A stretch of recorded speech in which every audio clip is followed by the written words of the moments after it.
Dark Souls 2 opens not with a grandiose roll call or the lore of the world you're about to visit, but instead with a tale of how anybody could end up at a place like Drang Lake, the main setting of the game. It explains the undead curse, what it does to a person, how it breaks them down further and further till there's nothing left. No sane person would ever come to Drang Lake, the ancient ruins of a once prosperous kingdom, unless they see it as their last hope of escaping something unescapable. In its opening cutscene, Dark Souls 2 shows the story won't be like any of its predecessors. It will instead be more of a personal, subtle tale about humanity and its many conditions. Many kingdoms have risen and fallen on these ancient lands, and you hope that perhaps you may find what you're looking for within these abandoned places.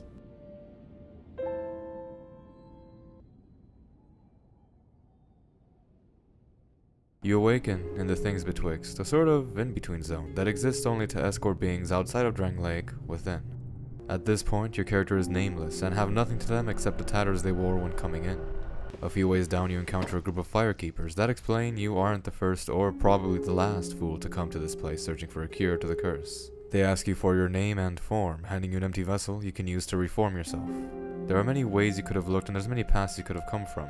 Maybe you looked like the attempt at an unfunny ongoing joke, not deserving of its name since it had stopped literally at the second point where it could have been made.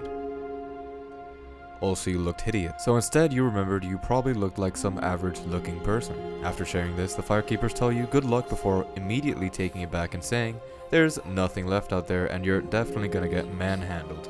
Hope you enjoy your stay.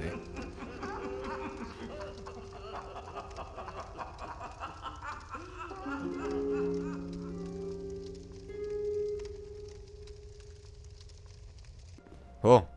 Huh. Now that I'm back to being me, no more of this omnipotent narrator speaking pattern garbage. It's time to get this adventure really started. Dark Souls 2, Scholar of the First Sin. The game that's first sin was not being Dark Souls 2. The game opens in the Things Betwixt, the tutorial area of your journey. Compared to the first game's tutorial area, this one is bare bones and almost feels effortless, though I feel like that was kind of fitting for what's going to take place on this journey. The Things Betwixt isn't an important place. In fact, it's as unimportant as a place could be, literally just being the in-between zone from somewhere to somewhere else. It's just a place from in-between. If you're experienced, you would have probably just walked by without even taking note of anything, and if you weren't, then maybe you did take a look around. Either way, its purpose doesn't change. It's a place of no importance, and the new home of a group of firekeepers who have clearly stopped doing their jobs of, well, firekeeping.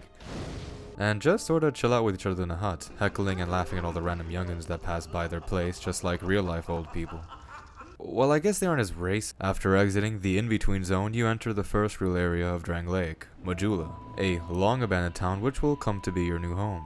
It's a town of nothing. There's only a couple people here, all strange in their own way.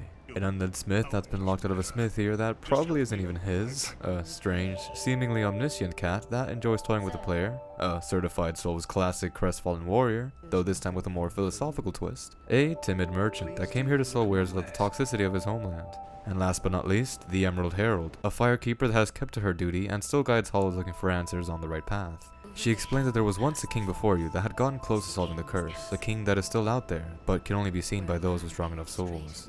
Which is quite the opposite of yours at the moment. Ouch. That blue knight at the base of the tower, his spirit is already broken. Although he does offer sound advice. Perhaps he is a foreshadowing of your own future. But she tells you that this could be fixed by hunting down the four great ones and taking their souls for your own. And so your quest begins. Seek the king by first strengthening your own soul through besting the land's four most powerful entities. Entities so old that most have even forgotten their names. So incredibly ancient. They must have sprouted quite a thick coat of moss by now. For heaven's sake. No one even knows their names anymore. Imagine that. Before moving on from Majula though, I need to talk about it, because this place is probably my favorite hub area of any Souls game, period. Its warm sun that greets you as you exit the Things Betwixt, the calm crashing of waves on its cliffside, the calming song that plays while you're there. I guess spoilers, but Majula connects to every single area in this game, but all the areas it connects to end with dead ends, and never connect with each other, except for one, technically. Meaning, as you go through the game's areas, you'll come back again and again to Majula, and as you explore more areas, you'll meet more people who decide to move here after a while, making it so this little tiny community slowly grows over time. Though, even at full capacity, Majula never gets lively per se. It always maintains its almost ghost town energy. It feels nice to have a place you can go back to, filled with familiar faces, even if it isn't anywhere special. Life is a journey, and every journey eventually leads to home. May you find peace on your journey.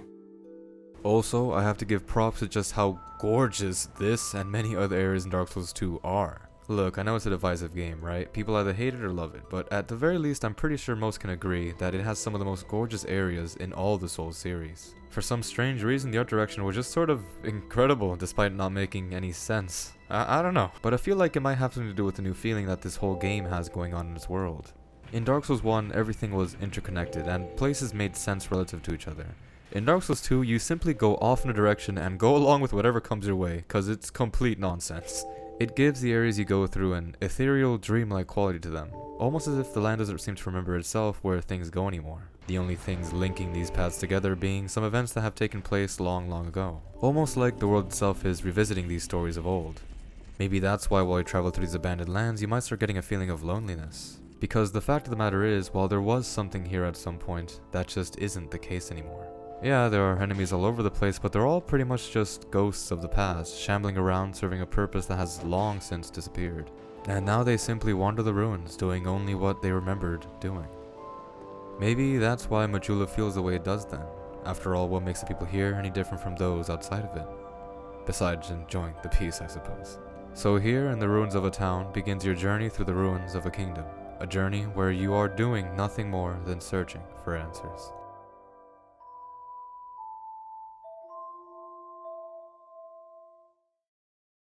Wakey, it's time to get the show on the road! Alright, so where to? Here's to. You have to get to these 4 places, 3 out of 4 of which need prerequisites to enter, so obviously you pick the one that you can actually go to. To get there, you can either start in Hyde's Tower of Flames or the Forest of Fallen Giants. Now the tower isn't that bad, but it is considered the harder of the two, so we'll just go to the forest first. Which, true to what I said, is pretty easy. And it also pretty much encapsulates what exactly a journey will be like going through Dark Souls 2. For one, I'll just bring it up now because it's pretty much what this game is known for. Dudes! Knights. The place is filled to the brim with enemies. It's quite stuffed, really. Which is a big change of pace from Dark Souls 1. In the first game, many encounters took place in more confined spaces with a lot less enemies. Now those are still here of course, it's just that a majority of battles will take place in these wide areas filled to the brim with enemies, which actually changes the gameplay quite a bit because the way you go about fighting a horde is very different than the way you go about fighting, say, 1 or 2 enemies. Also, I did say dudes with a capital dudes for a reason. Lots of humans in suits of armor around. In fact, it's pretty much mostly that, which makes sense from a world standpoint, mind you. After all, you are going through these abandoned human civilizations. The fuck did you expect to be around? On the whole hordes thing though, it never really bothered me, though I can understand why people found it annoying. It can seem like a pretty artificial way of raising the difficulty, and that's sorta cause it is. I mean, I went through the whole thing without ever leveling up HP, and that never became a problem, so clearly the difficulty that is here is pretty manageable. Something that isn't manageable though is the feeling that comes over you once you get past an onslaught of enemies and die at the end, realizing you'll have to do it all over again.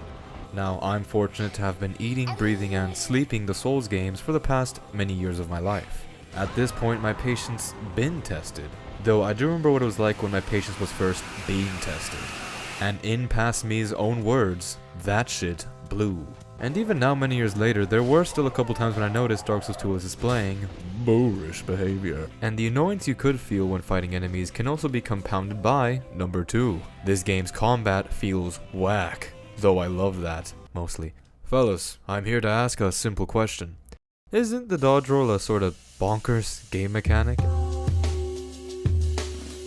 At the press of a button, you turn invincible from start to end, and it's pretty hard to punish. Well, I think the reason why people say this game has wonky hit detection is because of how toned down the dodge roll is in terms of invincibility. Well, that and the insane amount of tracking that was added to enemies' moves, which I will say is a very lazy way of getting around the problem of people keep circle strafing our enemies. But nerfing the dodge roll, that's pretty alright in my book. Why are you booing? I'm speaking the truth. In this game, combat is a lot more slow paced. It's not just the player character either, all the enemies are slow as well. Even ninja type enemies and dogs are slow compared to before. This game's dodge roll fits with this game's feel. And despite it being worse, it never felt so bad that using a shield was just strictly better. In fact, this game has a really good balance when it comes to defensive options. Both blocking and rolling feels effective. Sometimes dodging is best, but sometimes blocking is best. That still won't stop me from not using a shield, but It's true. The slower pace also helps with the hordes of dudes you come up against, since if the game was at a higher speed, then this many enemies could easily become overwhelming. Another benefit of the slower pace is that it might make the player start scouting the areas a lot more than the usual game would, since they're already moving around pretty slowly. And you know what else is really slow? HP restoratives. Healing is very different in this game. Quite frankly, the Estus Flask sucks, and will most likely get you killed for using it. The main problem is that it stops dead in your tracks when sipping, which is bad because you get stuck into this animation for a dangerously long time. So unless you know you're safe, odds are it's better to just go for a life gem that, although it does take even longer to heal you over time, the slight movement you can make while using them makes them a lot more appropriate for combat. And speaking of those life gems, these are a certified DS2 exclusive, and are this game's alternative healing item. DS1 had humanities, this game has gems. And I really like these gems, because they are dirt cheap and allow you to skull these areas without ever resting at the bonfires, which respawns the legion you just took on. I also really like how it slowly heals you over time and stops when it reaches max HP. The Estus Flask also does the same thing, it's just much quicker, so you can't get the same use out of it. This whole healing mechanic kinda reminds me of how it's done in Mother, actually. In that game, your health goes down over time, sort of like a slot machine, and lets you heal a mortal blow if you're quick enough, which is the same concept here, just in reverse. This gradual restoration makes a lot of interesting gameplay scenarios happen. Say I start using the Estus Flask and notice I'm about to get bonked, so I double down and drink it twice, which speeds up HP recovery and heals double the amount, which will most likely give back whatever I've just lost after the hit. And for the life gems, especially with the stronger varieties, the amount of HP it heals will most likely go way beyond your max health. So maybe if you're a value fiend like me, you'll start playing aggressive and risky on purpose, or start jumping off ledges to keep exploring since you're gonna heal it back right now anyways.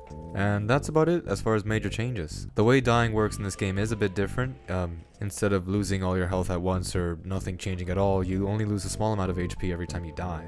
The only notable thing about this is that your condition does actually get worse, which is funny because your character will begin to mold if you die enough times. So yeah, now that's for sure everything. These changes aren't good or bad, just different. Preferable for some or terrible to others. Personally, I enjoyed the change of pace, and I think it helps this game stand apart from the rest of the Souls games entirely. When I play Dark Souls 2, it feels like I'm playing Dark Souls 2, not Dark Souls 2. So now with all that out the way, it's time to head back to the adventure. Moving on. Something you might begin to notice while exploring the Forest of Giants is that these areas are extremely dense. This place is jam-packed with nooks and crannies, all hiding interesting secrets and loot for you to find. It's actually quite satisfying, especially since there really is something around every corner. The quality might vary, but it's always something nice at least. You might also notice an odd amount of platforming. A strange change, but it's here, I guess. Anyways, after some wall blowing, you'll come across Pate, who is this game's Patches, and next to him is his trap. I really like the twist they made on Patches here. His gimmick is that he'll pretty much show you a mouse trap and then explain why it's a terrible idea to stick your finger on the mouse trap. The trick being that after explaining that you'll most likely get your finger smashed to bit getting the cheese, he'll say the cheese is damn good, and it's a damn shame nobody can get it. This reverse psychology has taken the lives of many undead. Survive his trap or not though, he'll just tell you I told you so and wish you luck going on ahead. He will also help you fight this area's boss if you want. This area's boss being the Last Giant. Funnily enough, it's a pretty easy fight, though you're still allowed to summon a small militia to take him on, which is something that will stay true for pretty much every single boss fight in this game. I don't know why I have this strangely specific memory of PewDiePie fighting this guy for some odd reason. It's been 8 years. Wow. Whatever. After besting the giant, you get the soldier's key, which lets you explore a bit more. The only thing you find of note from this thing being this out-of-place regal door guarded by a knight. Interesting. If you keep looking around, you'll also come across a pursuer boss fight. Fun fact, this is actually a reoccurring mini-boss type enemy that spawns in occasionally just to torment you. By himself, he's pretty easy to deal with. I consider him much easier than these annoying fucking spear enemies. But you shouldn't write him off either, because some of his spawn points are located near a big group of enemies. In these scenarios, suddenly his large, slow sweeping attacks and dashes can become problematic. You also could have skipped this boss fight by fighting him earlier in the area. Or you could despawn the bird he comes flying in on, I guess. However you go about dealing with him, behind him will be a giant and an Easter egg to the OG Dark Souls. This bird will drop you off at Lost Bastille, the first of this section's 4 major areas. But this wasn't the only route you could have taken here, so instead of continuing, I'll just go back to the other one real quick to show what it was like. Back in Majula, down a flight of stairs and through a weird sewer door thing, you'll find Hyde's Tower of Flame. Now Hyde's Tower is home to a dragon, its rider, and its slayer. This place's gimmick is looking pretty. Damn. Besides that though, it's a pretty vanilla area. Most likely because it is the other area you could have chosen from the very beginning. The most notable thing about this area, though for a more personal reason, would be the Old Dragon Slayer. A fight which I enjoyed a lot when I first played this game all those years ago. You see, there's this one thing that most people that play these games will come across at some point. When they first start playing these games, they'll be doing pretty well, right? Until they meet one boss that for some odd reason is able to repeatedly hand their ass back over to them. A boss that one might say is forcing them to get good. The Old Dragon Slayer being my version of that boss pretty much. And because of that, he gets a pretty soft spot in my heart, despite being just another optional Easter egg for people that played DS1. Back to the main path. After facing off against the dragonless rider, you meet this priest that unlocks the way to another major area in the game, and is required for progression. Honestly, her whole shtick is kinda funny. She is out here pretending to be this faithful priestess teaching miracles for people to better themselves. But in actuality, she's just here to capitalize on people's foolishness. When you ask her about moving the path, she says she can do it, but it requires souls to power this special miracle. And after paying her, she asks you to put your head down with her and wait for it to happen.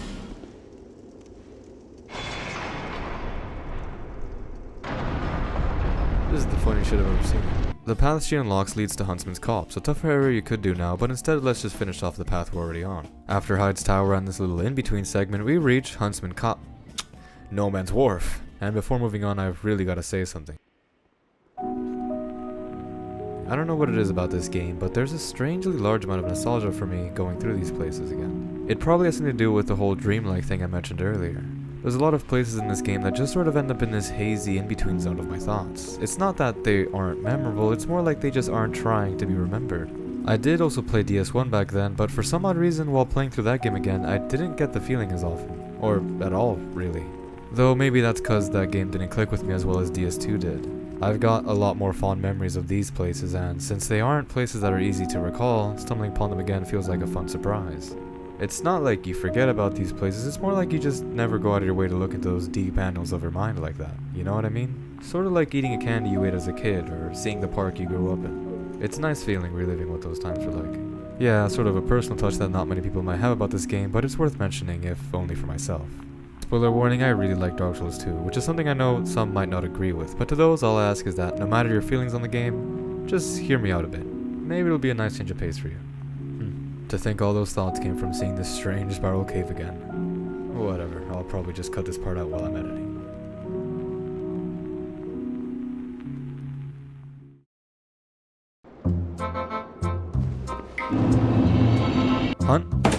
No Man's Wharf is the first area to get a real good use of the torch mechanic, which is no joke my favorite mechanic in this entire game. This whole light up a dark area thing has existed before, but they went really hard on it in this game.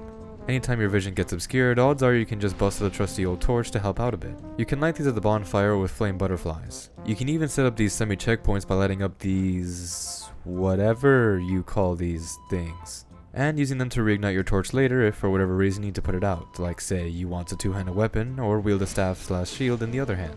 This area even contains enemies that are afraid of the torch and run away if you carry one. At the end of Huntsman's Copse, you board a ghost ship and defeat its captain, a Flexal sentry, in order to gain control of the thing and make it take you to the Lost Bastille. Or the Lost Bastille if you want to say it that way. They're both correct, it's just up to preference. The meaning of the word stays the same. This is the Lost Prison. A prison harboring one of the 4 major souls you have to collect. A prison absolutely stuffed with secret walkways and a wide variety of enemies. It's also home to 2 very interesting NPCs, Strayed and Lucatiel. Strayd's story is that he was a powerful sorcerer that was feared by his people and got petrified because of it. Thing is, nobody ever went out of their way to unpetrify this guy, resulting in him staying in that state for a very, very long time. When we awaken him, he seems a bit confused as to where he is, but he'll quickly get the grasp of things. He explains that these lands have a deep and rich history. A history not many know of, where many kingdoms have risen and fallen.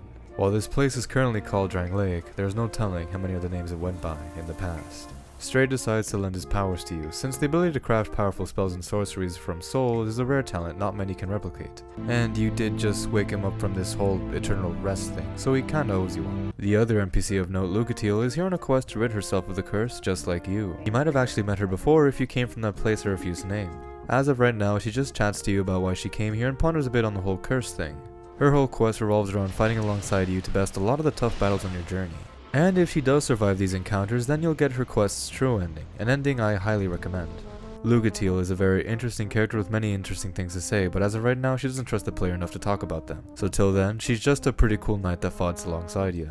Back to prison. It's a pretty fun area, lots of secrets and optional pathways. The only enemies of note here are these guys who explode due to some horrible experiment some guy named Aldia performed on them. There's also these barrels that are just like those enemies. You even roll one of these down a staircase to blast a path open to this smithy guy who is just head over heels for fire. This place even has 2 optional bosses and an entire optional area within it. One of them, the Ruined Sentinels, is locked behind a guy that you'll have to unpetrify by using a fragrant branch of yore. You'll get a bunch of these as you progress through the game, and just think of them like expendable keys. The Ruined Sentinels is a pretty simple and clean fight against 3 dudes, but you can balance the odds out by bringing your own 2 dudes. Besting them rewards you with lots and lots of secret doors.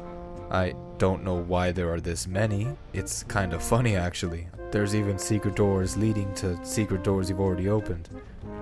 I think this was just done to fuck with people. Beating the Sentinels also rewards you with an optional area called Belfry Luna, which you can unlock by using a Pharos Lockstone. Just think of the Lockstones like a more common version of the branches. Belfry Luna is the first of this game's many online related areas. For this one, it was linked to a covenant called the Bellkeepers, which pretty much just made you invade people that were trying to complete this area.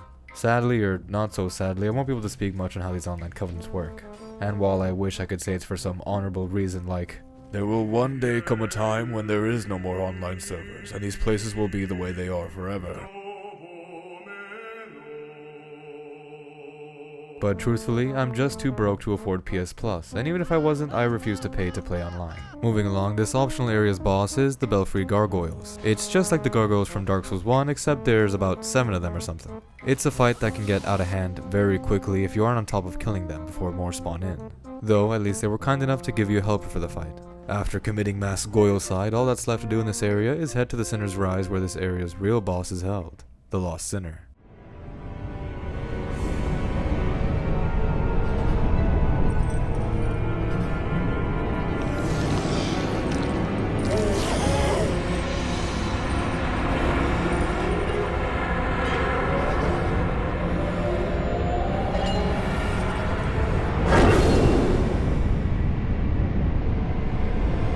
If you found the Bastille key earlier, then you can light the torches in the area, making the boss fight much easier. Since the inside of her cell is so dark, your lock-on feature won't work that well. Honestly, it's not that interesting of a boss fight, but the room's design and the opening cutscene makes it pretty memorable. And if you fight her in New Game Plus, or use this game's new mechanic called the Bonfire Aesthetic, which pretty much just makes a single area into its New Game Plus version and respawns the boss, you'll find out that the Sinner was the vessel for the Lost Witch of Izalith's soul. As it turns out, all the major bosses in this game are harboring within them the soul of a great god from long, long ago. And because of this, they share similarities with those entities of old. The Witch of Izalith was an ancient being that had attempted to recreate the first flame. Recreating the first flame was something that was far beyond the limits of her power. And because of this, the ritual would backfire horribly, transforming her and all of her children into these demonic monstrosities. In her new form, she would come to be known as the Bed of Chaos, and would have to endure the excruciating pain that comes from existing in this state. A fate that all of her children would share. Similarly, the Lost Sinner had also done some absolutely heinous shit apparently. At least that's what the stories tell. Turns out she's so old at this point, nobody remembers what could have led her to do this self-imprisoning and torturing. All people know is that it was something so terrible, she decided that this was the only way to repent. Rough. Well, after putting her out of her misery, we light the primal bonfire behind her cell that instantly warps you back to Majula, and from here you can begin your next adventure.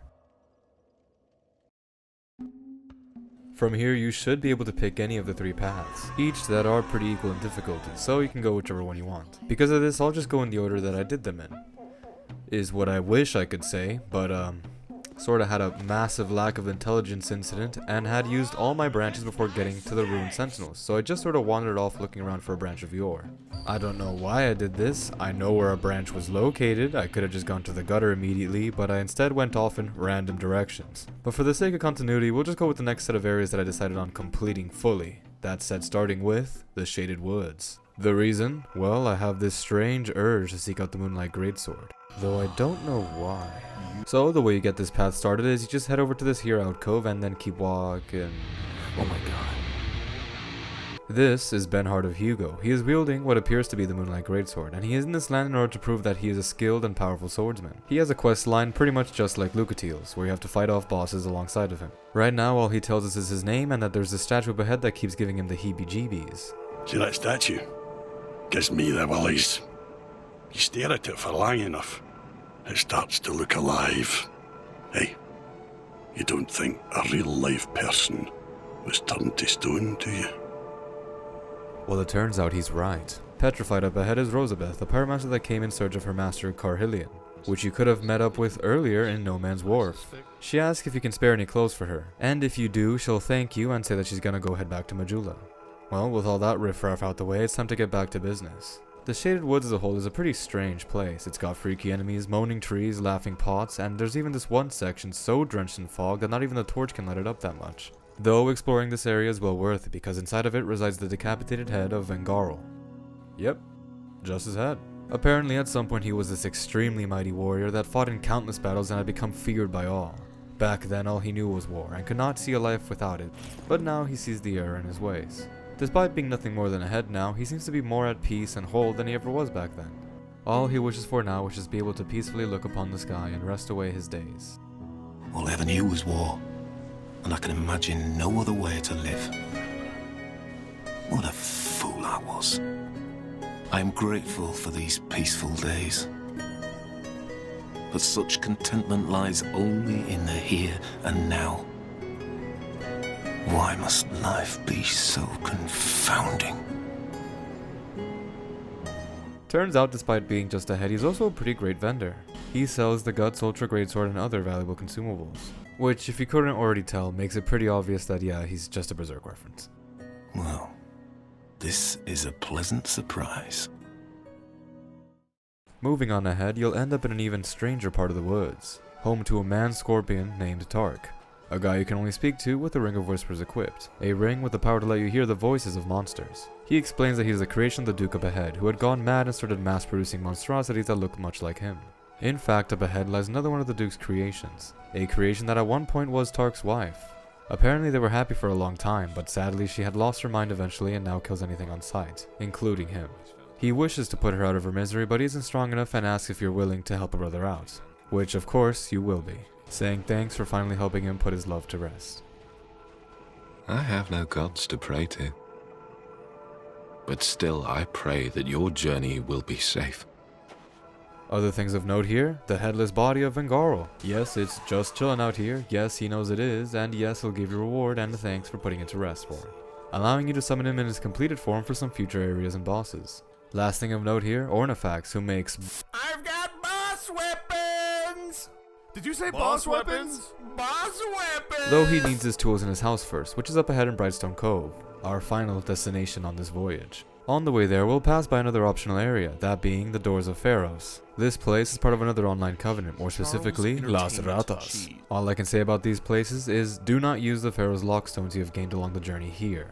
Almost all of them will be a complete waste since they're mainly used by invaders of the Covenant. This place's boss is Raton Grande.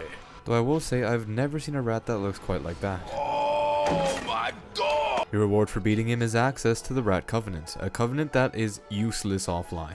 The whole idea with this covenant was that you would invade people coming into this place and then use the Pharaoh's lockstone contraptions in order to set up traps for the players and put the odds in your favor. Some pest control later, you'll end up at Brightstone Cove Seldora, at the center of which lies our target, but first you'll have to go through a camp and a church. The camp contains falconers and farmers, and 2 pigs that do serve a higher purpose. In order to see the secret though, you'll have to first guide them through this entire area and the next entire area without ever letting them die.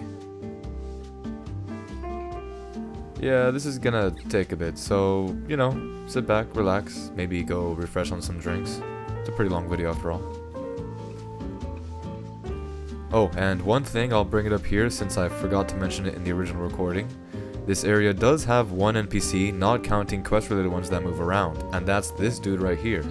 He's pretty much just the guy you go to if you need to unaggro an NPC you aggroed by mistake or want your character sin cleansed.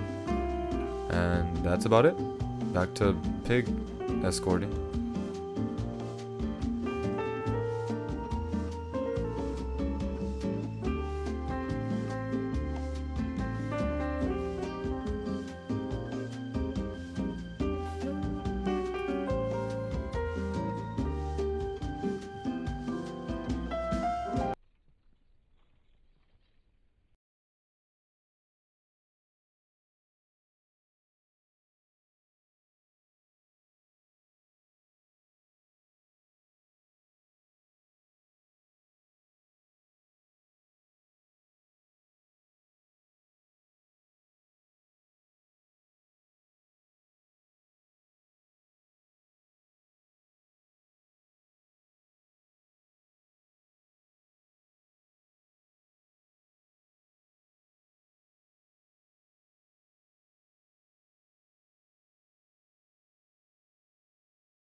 Honestly, I would have been more thankful if my house exploded. There's also this cool secret in the camp where you gotta jump to the bottom of a well. Actually, this really funny thing happened while I was down there. For some strange reason in that segment, I started thinking about mimics.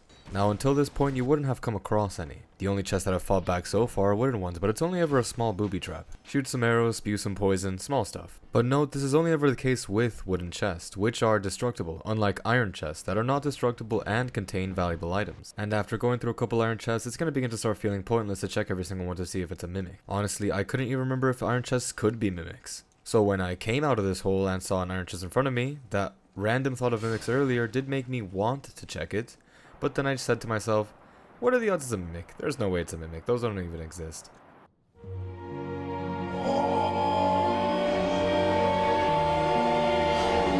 And so I checked every single chest for the rest of the game without fail. I guess I must have fallen for this trap in the past, and it was so surprising that in the deep recesses of my subconscious, a note was written of this very encounter. Mimics in this game are absolutely terrifying, by the way. After you hit them, they start waking up and lunge forward to grab you, if you're still near. There's even this countermeasure to wise guys who think that standing behind them wailing on them is safe. I hate these things. I hate the mimics. I hate them. I hate them. You did a bang up job, FromSoft. Good work. Anyways, after that traumatic experience, you can summon Benhart of Hugo to help you for the boss of this area. A boss that people have memed on and will continue to do so for the rest of eternity. After them, you can finally venture to the bottom of Seldora. I guess I forgot to mention there's a bit of a spider problem. Just a small one. It's nothing serious, really. The trick to them is that these spiders hate fire, meaning it's time to bust out Lucille. The torch won't help against those necromorph looking dudes though. They actually creep me out a bunch. Spiders? I sleep. These things? Ugh. Whatever. After conjuring your League of Exterminators, you head to the bottom of the Duke's Manor. At least that's what I'm assuming this is. And find the Duke's dear Freyja, your next target.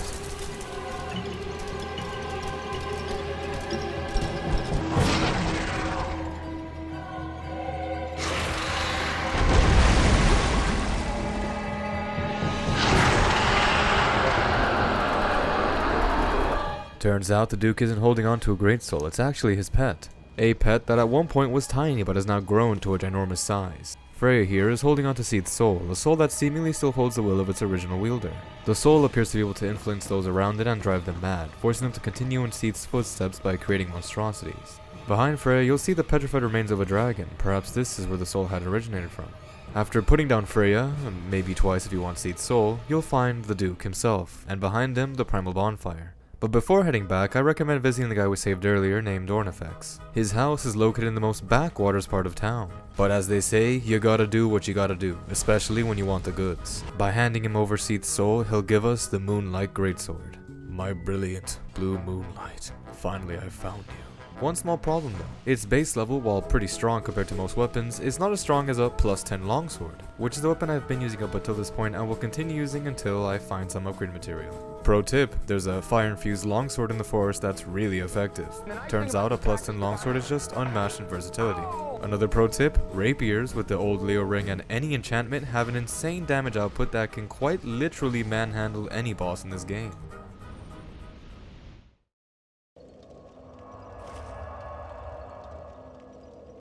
With another of the 4 vanquished, you return to Majula and go off on your next exploration.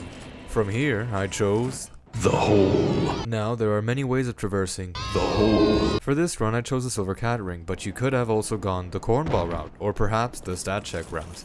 I wasn't feeling particularly fruity, nor was I planning on leveling Vigor, ever, so I just went on ahead by buying the Cat Ring. Before jumping down though, let's do some housekeeping.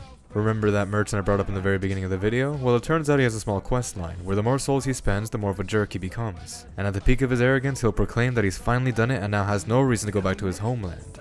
Except, it seems the curse has finally taken its toll on him and he can't seem to remember what his homeland even was, or why he came here in the first place. I don't need to go home anymore. Home.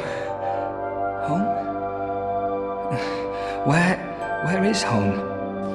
He's still a jerk though, so I'll call it karma. There is a good reason for him to progress his questline, however, because at its end he'll start selling boss armor and special equipments. One of those equipments being the costume of Cornball, an attire that upon donning turns the entire game into a platformer by allowing you to jump at the press of a button. Something that can unsurprisingly let you get out of bounds in many areas. Oh, shit! Another set he sells is the Alva set, my preferred set that I would wear for pretty much the rest of the game. I just think it looks cool, and so do the developers. Besides this guy though, the only other things I haven't mentioned are Melentia, a merchant lady that you met in the Force of Giants who is pretty much just a life gems dispenser, and Kale the cartographer, some random dude you met in some random cave that you talked with about your love of maps. And upon hearing of your supposed love of maps, he'll say this.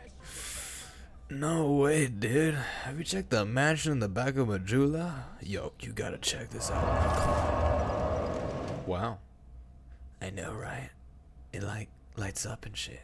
Another thing you'll find in this mansion at the very bottom is the shards of the Lord Vessel. Not an item or anything, just a little graphic. A small Easter egg that explains why the bonfires can be freely moved in between here.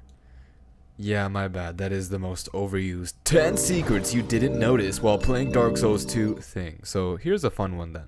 Did you know that if you repeatedly kill the boars next door, they'll respawn bigger and bigger? Strange, right? It has to do with the despawn mechanic in this game. Kill something 12 times and it despawns, but for some strange reason, only these pigs change after repeated deaths. Weird. Well, now that the house has been kept, it's time to jump down to trash chute. Holy. While jumping down, you'll come across another optional area. This one, the Grave of Saints. It's the other Rat Covenant area, so it's nothing special without the invasions. The boss for this place is Las Ratas Muchas. Moving on even further down, and further down, and further down, and further down, and further down, you reach the gutter. It is pitch black down here, but there's also a bunch of unlit candles around, meaning that it's time for some more torch action. I recommend taking your time with this place. It's absolutely filled with secrets and alcoves. I had to come back here later to get a piece of equipment for grinding item drops, and while I was killing the hollow, I discovered an entire section I had missed on my first go through that contained the last Estus flask shard that I was missing. But I wouldn't blame you for wanting to get out of this place as quick as possible. The enemies here are pretty disgusting looking. Strange flesh creatures, tar monsters, bugs, and naked old people. Truly terrifying.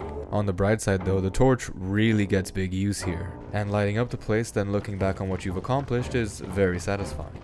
Luckily, or not so luckily, there's no boss here, just a passage to the next area, the Black Gulch. Now, the gutter? Not that bad. The Gulch? It's actually just the most obnoxious place ever made by man. But it's also 50 seconds long, so it feels more like ripping off a band-aid. Short, painful, and kinda stings after. Main reason this place sucks? You're getting artillery 24/7. Also, these things. Also, these guys. Just not a fun time, but it does have Lucatil in it, which puts it up a couple pegs. When speaking with Lucatil here, she'll show that she's starting to care about us, but sadly, the curse is starting to take its toll. After realizing she doesn't have that much time left, she begins to contemplate on why she wants to fight the curse off so badly. From this comes probably my favorite line in the entire game. I don't want to die. I want to exist. I would sacrifice anything at all for this. It shames me, but it is the truth. Sometimes I feel obsessed with this insignificant thing called self. But even so, I am compelled to preserve it. Am I wrong to feel so? Surely you do the same in my shoes. Maybe we're all cursed. From the moment we're born.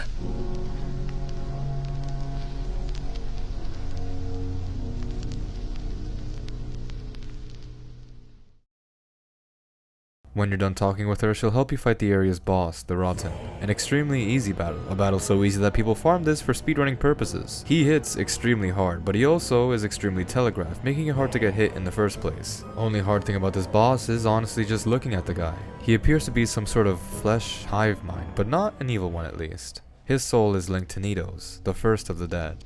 And just like Nito, he's much more of a gentle giant than anything else. The Rotten's here at the bottom of where all things unwanted go, and he accepts anything that comes down with open arms no matter what it is. It's a shame we're forced to kill him really, but it is what it is. After besting him, you reach the next primal bonfire and are sent back to Majula with only one route remaining. That route beginning with Huntsman's Copse. Apparently these were once hunting grounds for undead, but eventually even the hunters themselves went hollow, so it's just a place full of hollows now. It's also a place with a strange amount of platforming, but besides that it's a standard simple area. Something I did notice while going through is this one hollow. I really don't know what's up with him. I could watch him do this all day, it's the funniest shit I've ever seen. Besides him though, there is an optional area here, after this segment, with tons of these dark weapon-wielding guys. They appear to be guarding the entrance to this coliseum, where there's this chariot-riding skeleton that one-shots you. The gimmick being hide in the alcove and it won't hurt you. Hopefully it won't hurt you. Alright, I'm not gonna lie, this part of the game got to me a bit. You see, the arena has these two mages that will continually revive the skeletons as they die, meaning you'll have to kill them first, which doesn't change the fact that there's still a fuck ton of skeletons running at you. Not to mention having to maintain your mind's eye on where the chariot is during the lap so it doesn't just catch you off guard while running around. Yeah, the fight's pretty obnoxious. But not as obnoxious as the run back, because I swear to God they positioned these enemies specifically to nick at you for running by them. The only good thing that came from this was that I finally understood something that had been bothering me for a while now. It turns out that in this game, if you run and deplete your entire stamina bar, you won't be able to run again until it refills itself completely. At least that's my theory. This exhaustion mechanic never gets stated anywhere, so I don't know if it actually exists. But it's the only reasoning I have as to why this man won't start getting a move on when he's getting chased by half the populace of Uganda. Anyways, once you actually get past the minigame part of this boss, it's just a pushover. And your reward for beating it is access to a PvP covenant. Great. This covenant specifically is based off of actual world invasions. There are 2 of these in the game and they both get their own special arena where you can visit to have 1v1s with people. And I'm sure many people have some fond memories about these covenants, but the thing is, I never really got into PvP because of how terrible the netcode is, so I don't have much to say about them myself. Back to the main path, a quick run across a bridge later, you meet this guy called Creighton, who, if you help escape from his cell, explains that he was in cahoots with this guy called Pate. But Pate backstabbed him and trapped him here. Now all Creighton wants is revenge. Bloody revenge.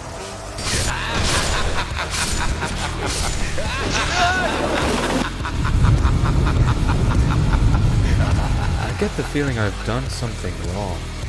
Oh. Well, anyways, one infinite bright bug glitch later and a little bit of skeleton cannibalism, we've arrived at the next area, Harvest Valley. If you're wondering what's with my strange Super Saiyan aura, it comes from this item called the Bright Bug.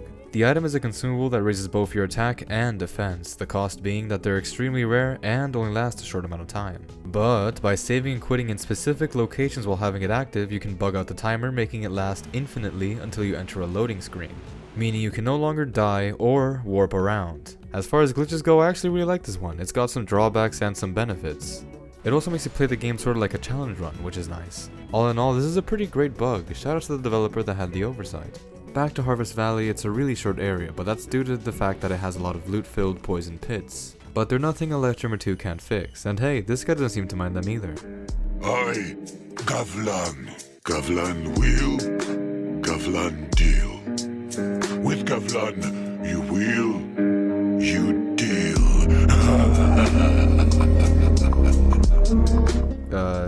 Sure. Besides him, there's also this lady that was at the beginning of the area that sells smithing stones. After speaking with her, she'll head back to Majula and talk about how the smithy guy in that place sort of reminds her of her father. But she denies the notion, because although her father was a warrior, there's simply no way a man like that would have come out here to such a dangerous place looking for her. My witless daughter finally came home. Just as oblivious as she's always been. This is honestly a pretty cute little story. An independent daughter trying to make it out in the world and her caring father who just wants to make sure she's okay, while still respecting her space.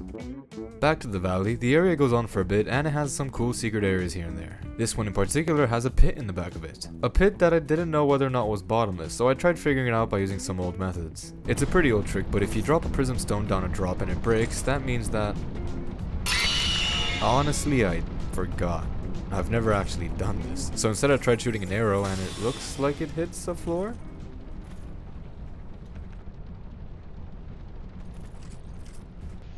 You know, in hindsight, the banshee screech that came out of the prison stone should have been an obvious red flag. Harvest Valley has no boss at the end of it, instead blending into the next area, Earthern Peak, seamlessly. It's pretty much just this big old windmill. Here in its first section, we'll meet up with Lucatil again. She brings up how she had also come here looking for her older brother, a guy who was apparently the most renowned soldier in all of Mira, and would always beat her in their duels no matter how hard she tried. She also starts theorizing that perhaps her brother had come here as well, in a search for the curse just like she is now. Hoping that when she finds him, maybe he's already found the cure and can help her out. Though she isn't too hopeful. Only wishing that if worse comes to worse, someone will at least remember her tale. Man, it's a really big shame that she was placed right before the covetous demon boss fight. The whole story is kinda touching, but come on, she's in the same area as the biggest goofball this side of Drangleic. You could fight him, or you could just shoot down these barrels in his boss room and he'll just start munching on the undead trapped inside of him. I'll use this excuse of a boss as an excuse to bring up the using the binoculars to shoot spells in first person. Pretty cool mechanic. Turns out a first person Dark Souls is right up my alley. After Big Man's been dealt with, you move on to the rest of Earthern Peak. The only thing you gotta look out for here is the desert sorceresses. There are a couple different enemies, but none of them are even nearly as dangerous as these girls. These pyromancers are kinda ridiculous, actually. This area is also home to Pate again. Here, he does his classic reverse psychology maneuver. Another NPC here is Laddersmith Gilligan, and I totally encountered him here and didn't forget he existed, only to be reminded once I got back to Majula. He sells ladders. He loves ladders. He makes them small, makes them big, even makes them as large as my cock. He even makes them as large as my cock. Personally, I love ladders. You can go up and down them. I love them so much, I bought them all. I even bought this ladder miniature. I can carry it around with me everywhere I go now. Life is good. Back to Earthen Peak, at the end of the area is Mytha the Baneful Queen. Her lore is a Britney Spears song. She's not hard, especially if you get helped out by Big Manchester Thomas and if you decide to burn the windmill you walked by earlier. It's a pretty nonsensical thing. I don't know how people are supposed to figure this out, but speaking of nonsense, earlier when I gave the whole artsy "the land remembers the tales of old and rebuilds itself as you journey through it, as if it was retracing its own scars." Yeah, sounds all nice, right? But it's not very accurate. I think it's more like the land has Alzheimer's or something. Going from Earthern Peak to the Iron Keep just doesn't make any sense. The best way of explaining why this keeps happening throughout the game, I think, is by explaining what happened when this game was getting made. Therefore, it's time for a history lesson. B. From Software. Dark Souls is making bank, as they say, so of course you ask for a sequel to be made. Small problem. Miyazaki isn't interested in pursuing Dark Souls any further, since he had other plans and felt like he did what he wanted to do. Of course, From Software, being respectful, said, "Oh, alright, no worries, could you at least supervise the one that we're gonna end up making?" Miyazaki responds to this with a okay. So at first Dark Souls 2 had two directors, Tomohiro Shibuya and Yui Tanemura, both of which were game industry ancients that have been around for a while. Shibuya was the chief arts and graphics designer for the original Monster Hunter, and Tanemura had worked on Shadow Tower Abyss. If you know anything about Shadow Tower Abyss, then this explains a lot, actually. Anyways, at first the game took place in a northern area with lots and lots of snow. And it's my personal theory in my head that that's why the armor in all the promotional art looks so northern inspired. Now, while at first the game was set in the north, it very quickly grew into this world-trotting adventure around everywhere with crazy vistas and breathtaking locations. In these early versions, the game also had a very big focus on light, which explains the torch mechanic being so prevalent. The game also looked really gorgeous in its earlier stages. Though while this might sound great at first glance, very quickly gigantic problems began to arise. For one, the game had become bloated. It's not that what was there was terrible, it's just that the dev team had clearly bit off more than they could chew. Kind of funny thing I noticed actually, from interviews it sounded like they were trying to make Elden Ring back then. Imagine trying to make Elden Ring for the PlayStation 3.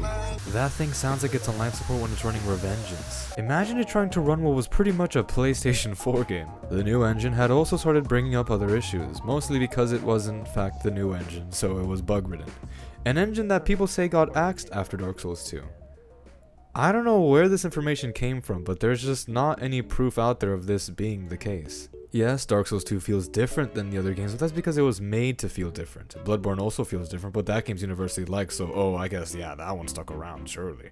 It is true that DS1 to Bloodborne does feel more similar, but that's most likely because it's made by the same person. Also, it was clear that Dark Souls 1, by its DLC, was starting to venture into the whole Bloodborne gameplay aesthetic. Surely it wouldn't make any sense if the two teams working on these projects around the same time maybe shared things with each other, in their shared company, working on similar games. Other misconception I gotta make clear?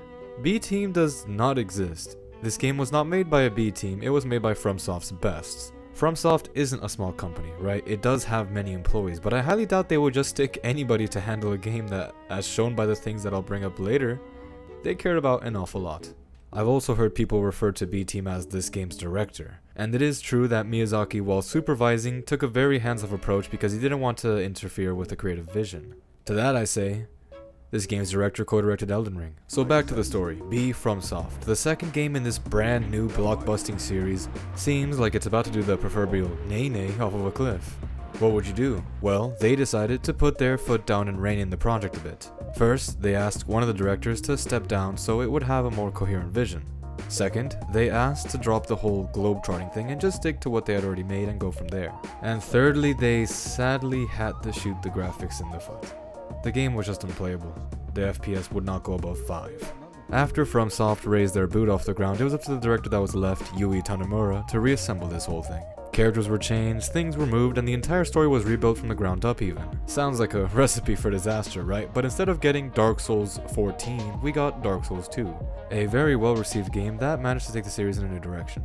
A year after its release, they would also release a revised version of the game called Scholar of the First Sin, where they kept the story and progression the same, but revamped enemy placements and bundled it in with the DLC. They also added some more mechanics. They raised the multiplayer cap from 4 to 6, added a new offline invader called the Forlorn, which pretty much just show up randomly to ruin your day, much like an actual invader would. I'm literally busy, my god. And lastly, they juiced the fuck out of the enemy AI. Scholar of the First Sin is basically Dark Souls 2.8 Final Chapter Prologue HD Remix and Knuckles. By the way, I did, for the purposes of this video, check out the original and can safely say it is a much easier game than Scholar. It also is a much shorter game. It took me about an hour to beat it. Kinda crazy how much content they added actually. It's a real big shame they removed the boost mechanic in Scholar, but at least they kept the flotation maneuver. So there you have it, the story of how DS2 came to be. It's pretty impressive the director managed to deliver a pretty solid and sound experience because it sounded like this definitely should have been another 06 incident. Not once while playing this game did it ever feel like I was playing some asset flip patchwork amalgam. Props to this man for salvaging this insane time and money investment from the brink of ruin. Now you know why the areas in this game have some straight up schizo geological locations, but again I think it's fitting for the mood. So with all that out the way, it's time to head back to the adventure. Now where were we? What? I'll just pretend like I didn't miss something. This is... I just don't get it. This is the Iron Keep, home of the Old Iron King and Smelter Demon. This place has a healthy serving of dudes in suits and contains a pretty useful NPC that sells the Jester set. You can also use this NPC to smoke... For the love of God! You can also use this NPC to smoke some of the mystery pack you might have gotten throughout the game. I don't know what the fuck inhaling fun dip fumes would do to a person, but apparently it is able to lower the int and faith requirements for spells and miracles. This first part of Iron Keep contains an optional boss called the Smelter Demon, which is a very annoying boss for any physical build because of the constantly damaging aura it gives off and its extremely generous hitboxes. Your reward for beating him though is a bonfire at the halfway point of the area, and a rematch with the Pursuer if you fancy. Past this boss, you'll also come across another optional area, that being Belfry Soul, the other of the Bell Covenant places. This one doesn't even contain a boss, so offline it's extra unexceptional. After some firewalking and bucket forming, we reach the end of the area, where we come face to face with...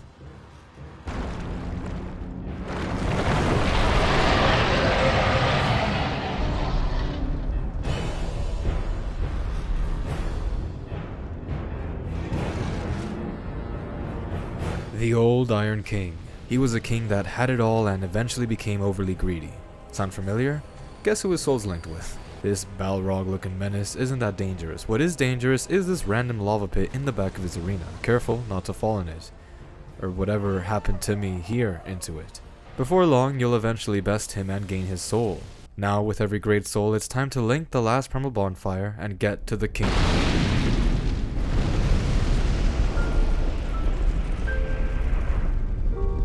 No one has come this far, not for a very long while.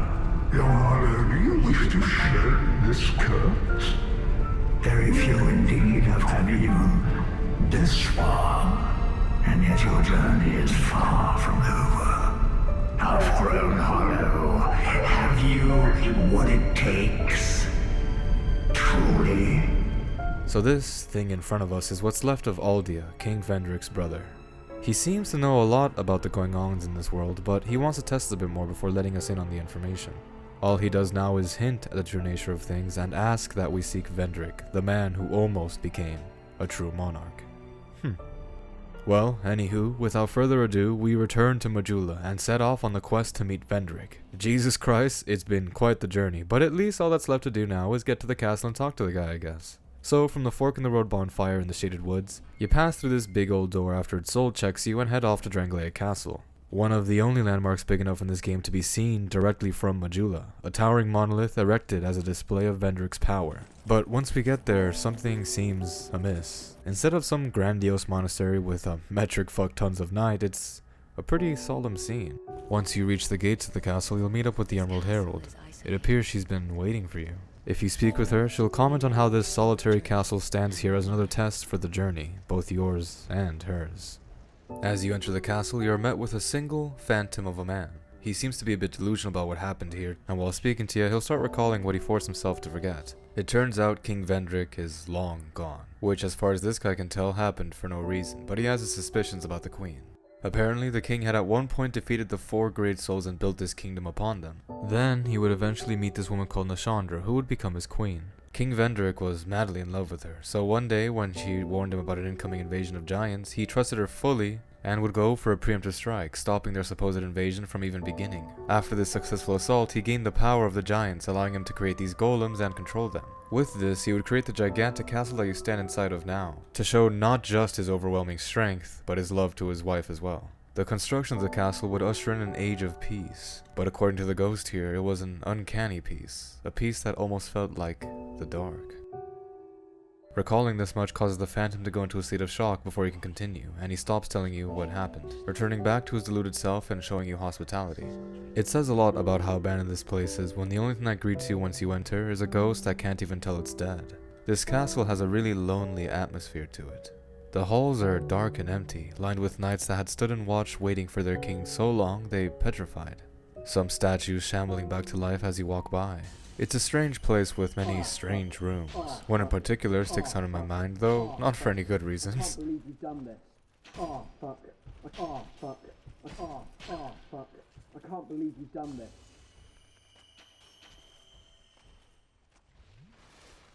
Oh, fuck. Oh, fuck. I can't. Oh, fuck. Oh, fuck.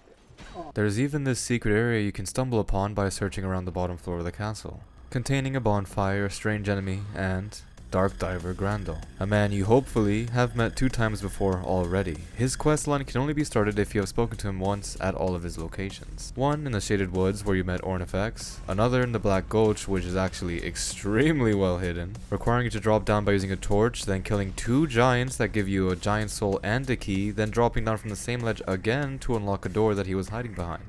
If you have met him in all his locations, he will allow you to join his covenant, which unlocks 3 completely hidden areas. Areas you can access by going back to him in these locations.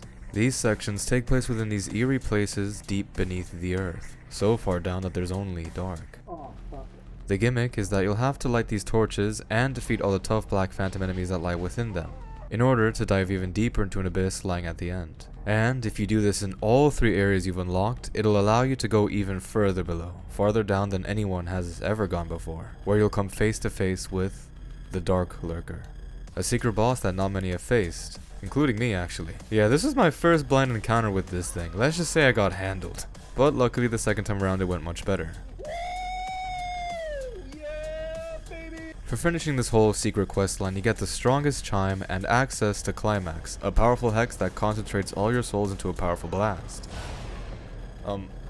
It doesn't look like the most powerful hex requiring 4 spell slots, but trust me, it does insane damage. The drawback is that it uses all your souls despite the damage cap being only at 5,000. For what should be a really cool hex, it's pretty underwhelming. I don't really get why they try to balance it so much. Yeah, the damage is crazy, but shooting it 6 times requires 30k souls, something that isn't easy to come by until the very end of the game. Sadly, this time around, the journey was much more interesting than the reward. Now with that out of the way, we return to the castle and eventually reach the queen, sitting at the top in her throne. She tells us to get to the king in the unlit crypt. He has hidden himself there, and if you plan on being the new king, then this kingdom will have no need for its past ruler. Damn lady, isn't that your husband? Yeah, she's definitely not evil, by the way, and definitely not trying to manipulate you. Not like it really matters though, you have to get to the king anyway, so her telling you to do it doesn't really change anything. Also, I need to get this out there. Her voice actor's a comedian. I just find that really interesting. I don't know how voice acting works, but Something like, what the fuck happened here? This doesn't seem right. Moving on, after a battle with two dudes, you meet up with Benhart again, where he talks more about how much he loves his sword and mentions how messed up this place is, saying the king's long gone and most people have some madness to him. Not like he cares though, it just gives him better practice for his sword. I may face any manner of man or beast, but none shall be a match for my sword. After this, he'll help you out in the boss fight guarding the entrance to the next area, the Looking Glass Knight. It's actually a pretty tough boss. That shield he has on him isn't just for show. If you swing your sword and it hits it, it'll just dink off as if it hit a wall. Not only that, but he can also use a shield to summon other players, but since I'm offline, it only ever summons NPCs. This fight has a lot of underused mechanics going on. Another one being the weather, which does affect your resistances. Something the boss will use to its advantage by focusing on lightning attacks since your lightning resistance is lowered in the ring. I think the only other time this water mechanic was used is when in the Iron Keep you could douse yourself in water to walk on the fire. Besides that though, just here. All in all, a really interesting boss. I wish we got more of these and less of... you know what I'm talking about. After inducing 7 years of bad luck, you move on to the Shrine of Amana, a really pretty area, and also an extremely notorious one. If you do not have range attacks, then I'm sorry. Within this area lies the Milfanito, which sing a song that can cause any creature born of darkness to become passive and docile.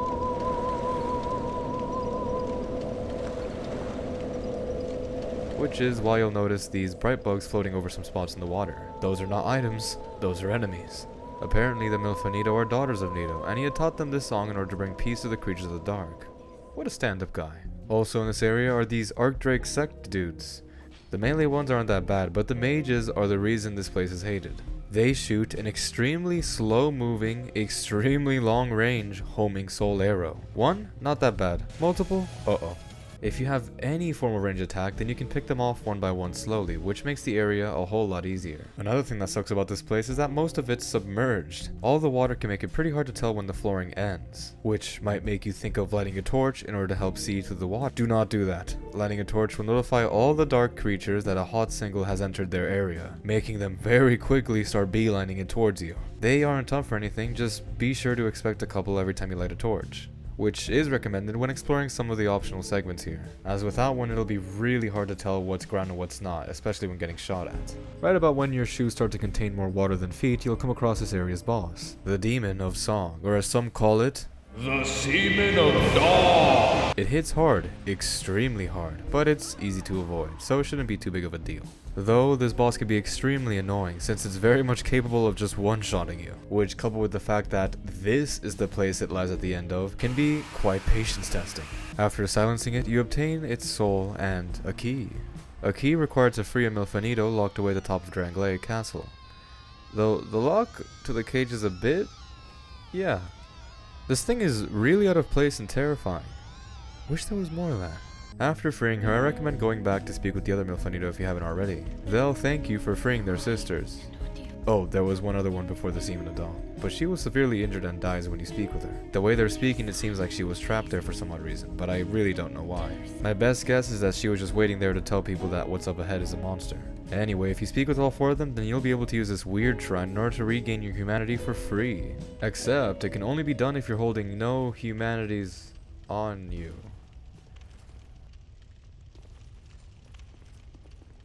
Oh, that's why no one talks about this. After escaping the Everglades, you finally reach the Undead Crypt, the place Vendrick has hid himself in. Before entering though, you'll come across Aldia again. Here he'll drop his entire speech on you, one of the best in the Souls series in my opinion. Life is brilliant, beautiful, isn't it? Some are true to the purpose that they are shadows, flesh and mind. One man lost his own body, but lingered on as a head. Others chase the charms of love. What is it that drives you?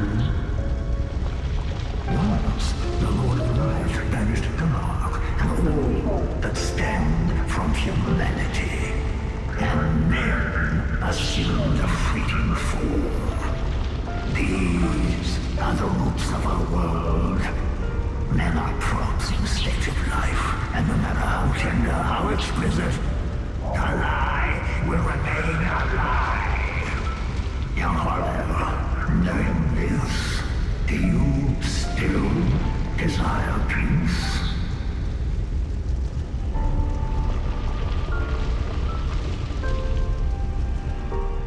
No matter your response, he'll tell you that Vendrick is close by, and questions what a person like you, born without greatness nor given it by life, is seeking in a place like this. Aldia is easily one of my favorite characters in the series, but I won't tell you everything about him just yet. For now, let's get through the Undead Crypt, a place that's almost completely dark. A torch might come in handy, but be careful not to use it too much, because here lie the dead, and as an NPC in this area tells you, the darkness in this place is what's keeping them at peace. You'll know you found him once he calls out for you inside of a room if you have a torch on. He'll just ask that you put it out for the time being so he can speak with you. His name is Agdane, and he's another of Nito's children, which explains why he cares so much for the dead in the first place. Countless souls rest here.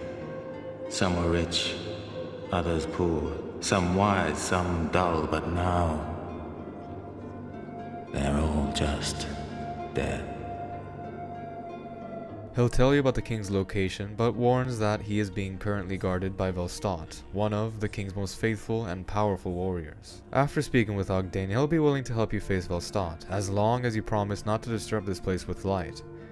Specifically in front of him. You can light it up anywhere else in the area, just not here. Besides Agdane, the crypt has some pretty interesting stuff going on. There are these sections where these undead will infinitely spawn trying to ring these bells that summon tougher enemies. Not hard enemies, just tougher. This place even has the wall. There's also this candle you can light at the bottom with a developer note saying, "Don't you dare."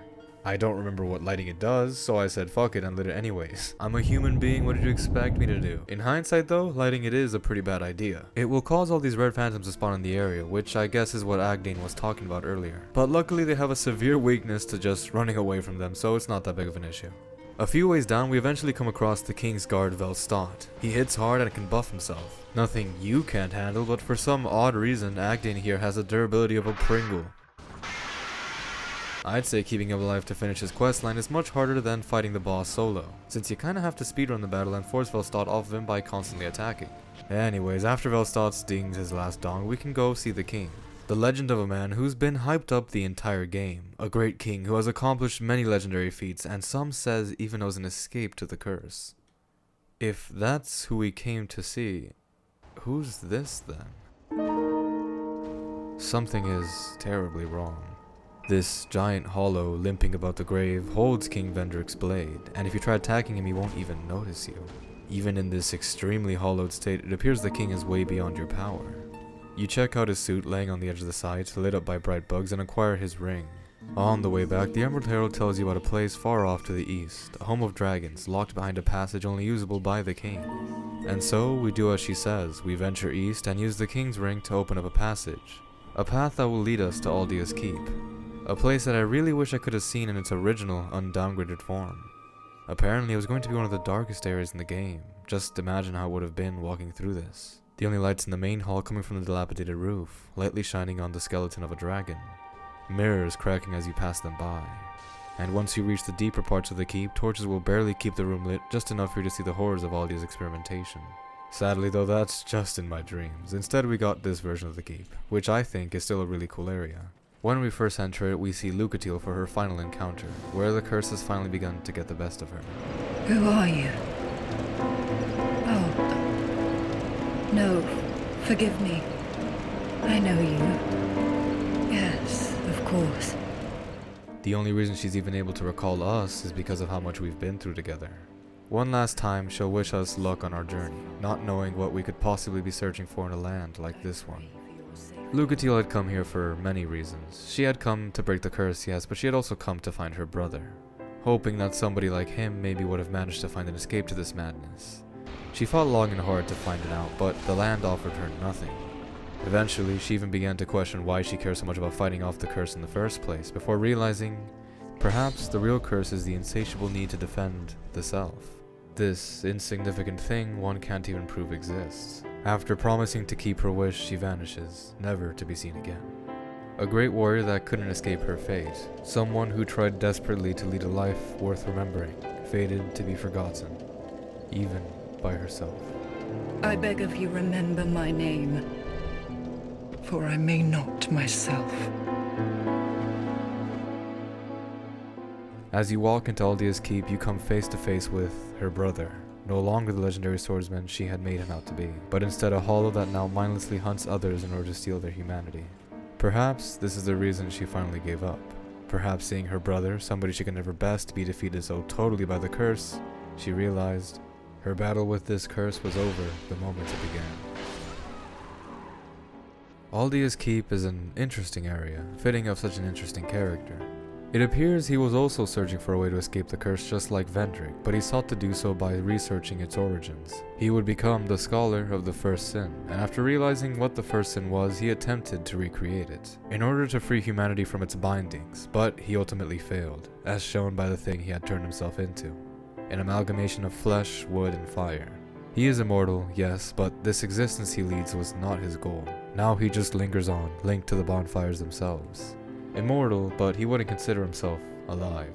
Though before he transformed, he did manage to make very impressive creations in his search for a way out. He created the forlorn, beings beyond the curse, lacking a place, form, and soul, existences beyond the bindings of life. He created the proto-dragons, the wyverns you have seen throughout your journey, and perhaps even more things. All that's in the keep now, though, is just monsters, amalgams, and what's left of his researchers.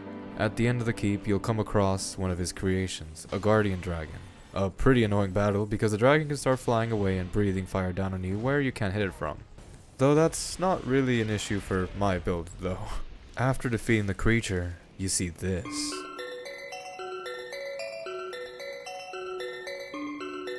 Already a gorgeous view, but then you enter a lift that goes up, and even farther, peaking above the clouds, where you see this.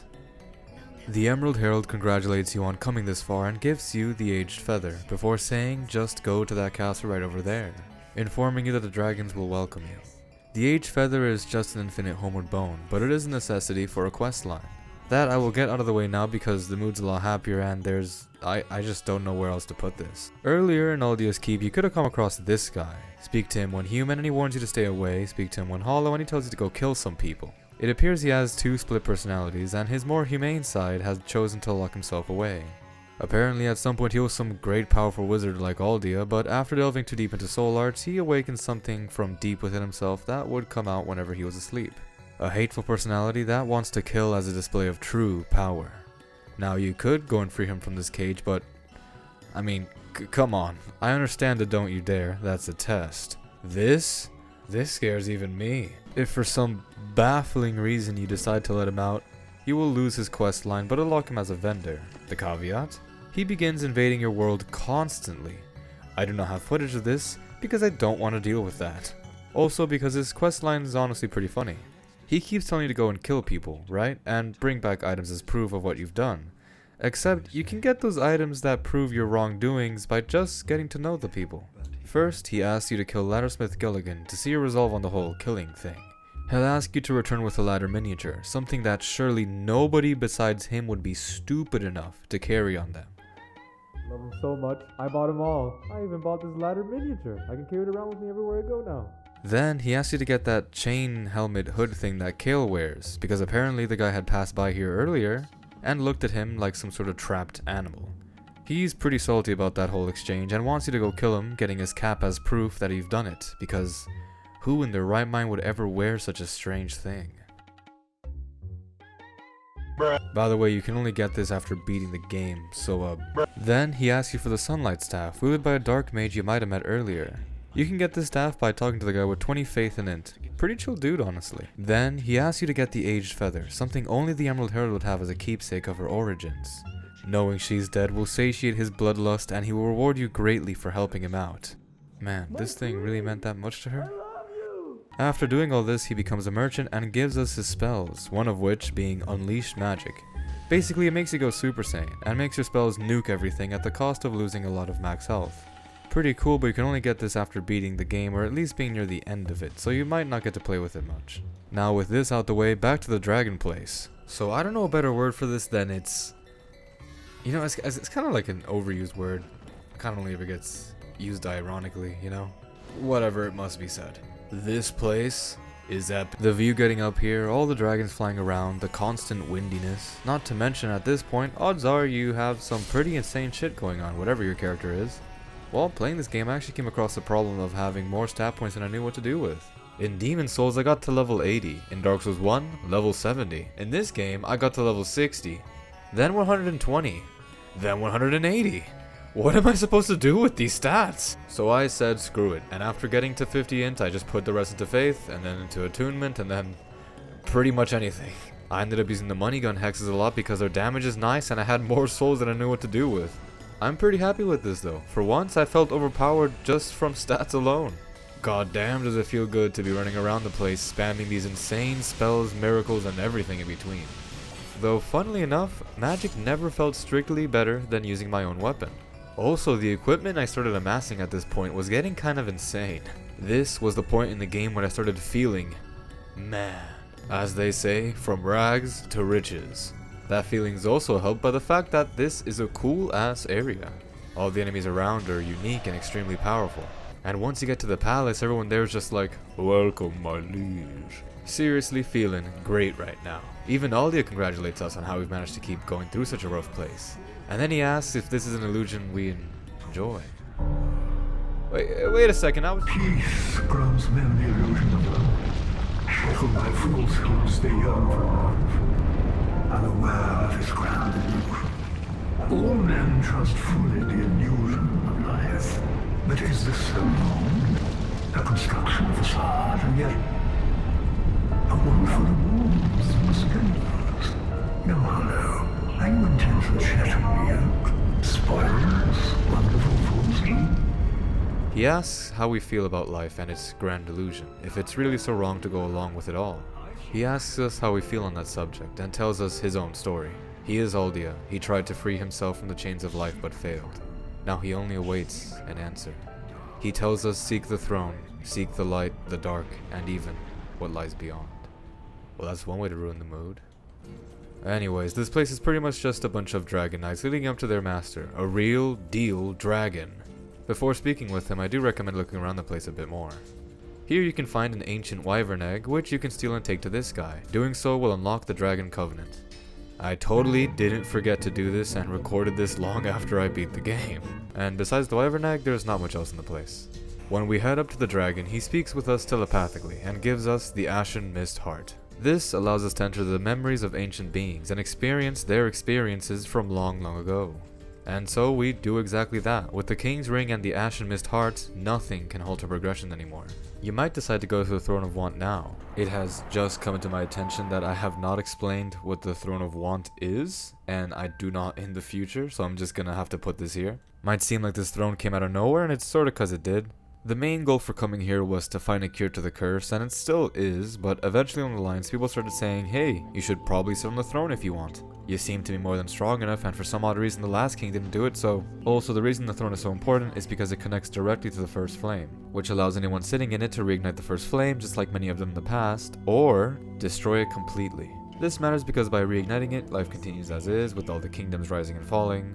And destroying it means that life will start transitioning to the Age of Dark, whatever that means. It's never happened for too long, so no one knows what it actually does. Whatever. Throne of Want, very important. If you choose to sit on it, you can choose the fate of the world, and for some odd reason, the last king that was here decided not to do that. So, yes, that is what it is. Back to the video.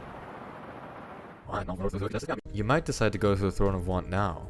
If you did, all you would see there is a Watcher and a Guardian. Which, after defeating, maybe with the help of a homie or two, you'll find out that the only way to access the Throne of Want is through control of the Giants. The only way to proceed is to go back to the Forest of Giants and enter the memories of the Giants in order to see what actually went down in this kingdom. Inside the memory we'll find this guy, who tells us to run away because there's nothing left but war. It seems that after Venric struck at the Giants, they struck back with a force no one had anticipated. After Venric had killed many of their kind and made slaves from their souls, they would plan a siege with the intent of laying waste to the entire kingdom, fueled by revenge. A siege that was being led by the Lord of the Giants, who turns out to be the same giant as the one you might have fought earlier as your very first boss. And that's why he seems to become so aggravated at your presence, because all these years ago, the person that took him down was you. Defeating him grants the Giants kinship, which confused the hell out of me when I first played this game. Why would killing the King of Giants make you one of them? Well, as it turns out, it was just poorly translated. A much more accurate translation would be the Giants' resonance. Now this name makes a lot more sense. Also, if you decide to do this boss fight with Benhart, it completes his questline, where he decides to gift you his sword and armor as proof of camaraderie. After all, he won't be needing it much more anyways. He came here to become a legend, and that's exactly what he did, becoming one of the people that had slain the giant lord and put an end to its siege ages ago. Now that we have the Moonlight Sword in our hands though, it turns out he was wielding a fake all along. That sword that you've got, may I have a look at it? It's interesting. It's... Oh. No, I'm afraid this is a fake. It's not worth much at all. The original must be somewhere, I would imagine. His precious family heirloom, that was his whole purpose, is a sham. And this is something he was told multiple times by the merchants he met along the way, but despite that, he ignored them and carried on believing his family's heirloom was some great mighty sword. It turns out sometimes lies can be good things, if only to push people to great heights. Benhart accomplished his goal of proving he was a master swordsman, though it wasn't because of any precious heirloom he kept around, it was all because of his own skill, something he may never figure out. But maybe it's best that way. After all, if he never had anything to live up to, why would he have tried to live up to anything at all? In some of his last dialogue with you, he explains that he feels the sword is still waiting for its true master, someone that can really bring out its power. Though I get the feeling it's already found that person, even if he doesn't realize it. Now, even though we do have the poorly translated key to the Throne of Want, there's still some loose ends to clean up. First, that lady at Majula that sells miracles I mentioned way in the beginning invaded you and tried to kill you at some point, and I think it's about time to take our revenge. But it turns out she's actually the hardest boss in Soul's history. It might have to do with the fact that he was the bond for aesthetic earlier in Majula to make the merchant sell the butterfly gear, but I didn't think it would affect her like this. She beat the shit out of me. It wasn't even close. She beat me so bad I had to take a step back and think about it for a bit. The reason she's so tough is because she has an insane amount of HP, can one-shot you, and once she reaches below 50% health, starts spamming this healing spell Soothing Sunlight, which heals metric fuck tons of her already vast health bar. Luckily for me, thanks to doing that whole questline with Dark Diver Grandal earlier, I had the hex Profound Still, which turns casters into Urs. Basically, this hex turns her whole moveset off, forcing her to resort to whacking. Beating her drops the key to this whole mechanism here, her chime, armor set, and the Soothing Sunlight miracle. Pretty cool. And since we're already on the topic of bad people, whatever happened to Creighton and Pate? Well, turns out Creighton did in fact start making his way towards their hideout in order to get revenge. Though it seems they're pretty evenly matched, since once we get there, they're still fighting and they're asking for us to help. Which, you could help. I'm not gonna, but you could. For me, Creighton was the winner. Not for long, but he was the winner. No matter who wins, they'll both give you a key to their shack, and once inside the shack you'll get the engraved gauntlets and a booby-trapped chest meant to kill you, which after opening, Creighton and or Pate will make fun of you for falling for their trick once again and disappear from your world forever. That's why I killed them, in order to make the voices stop. But why haven't they stopped? The engraved gauntlets are also really good because they give you a random chance of landing a critical hit. A strange mechanic you wouldn't expect in a Souls game, but it's here, I suppose. Next up, there was a corpse of a dragon inside Freya's boss room, which, if you have the Ashen Mist Heart, you can now go inside of. Heading over there now, we'll be taken back to a time before the Age of Fire. Probably my favorite Easter egg in this entire game. Seeing the time before all of this happened is really cool, but this memory also brings up an interesting question. Why here and now specifically? If it's linked with the dead dragon above the crystal, which I'm assuming is some remnant of Seath, then it puts a whole different perspective on this memory. After all, the only thing here is a dead dragon. It seems maybe Seath felt a very strong emotion after betraying his race. It's possible maybe he felt regret after coming across his own flesh and blood lying dead on the ground. If you view it through this lens, perhaps Seath wasn't insane after all. Maybe he was just trying to make amends for what he'd done in the past all along. Last thing on the list is Vendrick himself, actually. If we return to his unresting place and interact with the suit of armor, we meet the king himself, before he had gone hollow. Here he tells us that if we want our wishes to come true, then we must seek adversity by gathering the crowns of old. Though he put it a bit vague, he's asking us to venture out into other kingdoms and take the crowns of their former rulers. Only then will the truth show itself to us. So, instead of simply going back to the Throne of Want and ending the game, we take him up on his challenge and venture to those kingdoms long forgotten and abandoned. This is where the Dark Souls 2 DLC begins. Now, for a bit of a preamble, I am absolutely blind going into these. All I know are the boss fights, because it's kind of impossible not to get spoiled on the boss fights for these games. Pretty big shame. Areas themselves, though, not a clue. For me, when I was younger, the DLC areas always had tons of mystery and intrigue behind them. My much younger broke ass with a broke family could never afford the DLC, let alone an internet connection half the time. So for me, all I ever knew about these DLCs were these bizarre little pre-sections. I always wondered what could lie behind these strange ancient doors. And I'm pretty happy that I'm finally gonna get to find out. The first DLC area is located after the Rotten's boss fight. After going to this altar, you are teleported to Shova, the sunken city. And god damn, I already know there's gonna be some crazy stuff. I mean, come on, look at the entrance to this place. It's just insane. You stumble down these decrepit set of stairs to find this literal forgotten underground civilization with Mayan temple at the center and a dragon flying freely about the place. Holy. This DLC's got this really interesting level layout and gimmick going on. Kinda feels like a Legend of Zelda puzzle with these switches all over the place that you have to hit with long range attacks. There's also a bunch of crevices here and there just waiting for someone to discover them.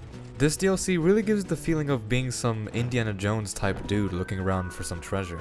Another neat touch is when you stumble across already open treasure chests, because it turns out you aren't the only person to come around this place looking for goodies.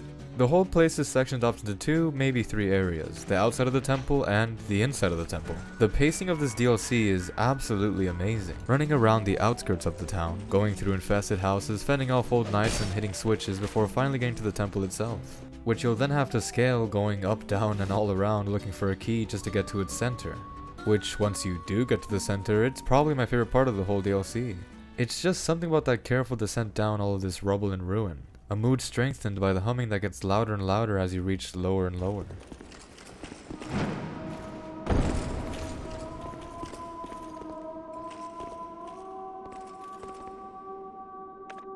It's foreboding, but also captivating. Makes me wonder what could possibly still be alive in a place like this. Once you get to the bottom, you discover who's been singing the whole time, and it turns out to be the queen of this place. An awfully evil looking queen, might I add. Her boss fight's pretty interesting. She summons these helpers and uses spells to poke at you from a range. The helpers range from tiny mooks to Velstadt himself. That guy was already pretty tough on his own, so you can imagine how tough it'd be to fight him and someone else at the same time. Thankfully, there's a fun secret in this area, or maybe not so fun if you never found out about it. The rerun to this boss fight can be pretty long, unless you discover the hidden bonfire a hallway down. I hate it when these games do this. I don't know why these games do this. I understand that finding them isn't so bad if you have online and you can see the messages, but still, it's pretty annoying. Anyways, after defeating Elana, the Squalid Queen, you open up a path to the hidden chamber, even deeper within the temple. Again, I just can't get over how cool this has all been so far. At the bottom of this secret path is the entrance to the dragon's chamber. A dragon named Sin that you've seen flying around. Now, Dark Souls has had a couple dragon battles, but usually the dragons are neutered a bit when battling you. This one seems about as close to healthy as possible, minus the whole spear sticking through his body thing, but apparently that actually turned out to be a good thing for its health. The dude flies around breathing these crazy fire attacks that he further empowers by spewing his poison into it to spread it farther. This fight's extremely awesome. Especially if you summon the NPC helpers, because then the dragon has a bunch more health and it really feels like you're fighting some type of raid boss of an enemy. Real Monster Hunter energy going on in this one. Also, my sword no joke broke while I was fighting him, which added greatly to the whole mood that was going on. All in all, this DLC puts the bar in the stratosphere for the others, is what I would say.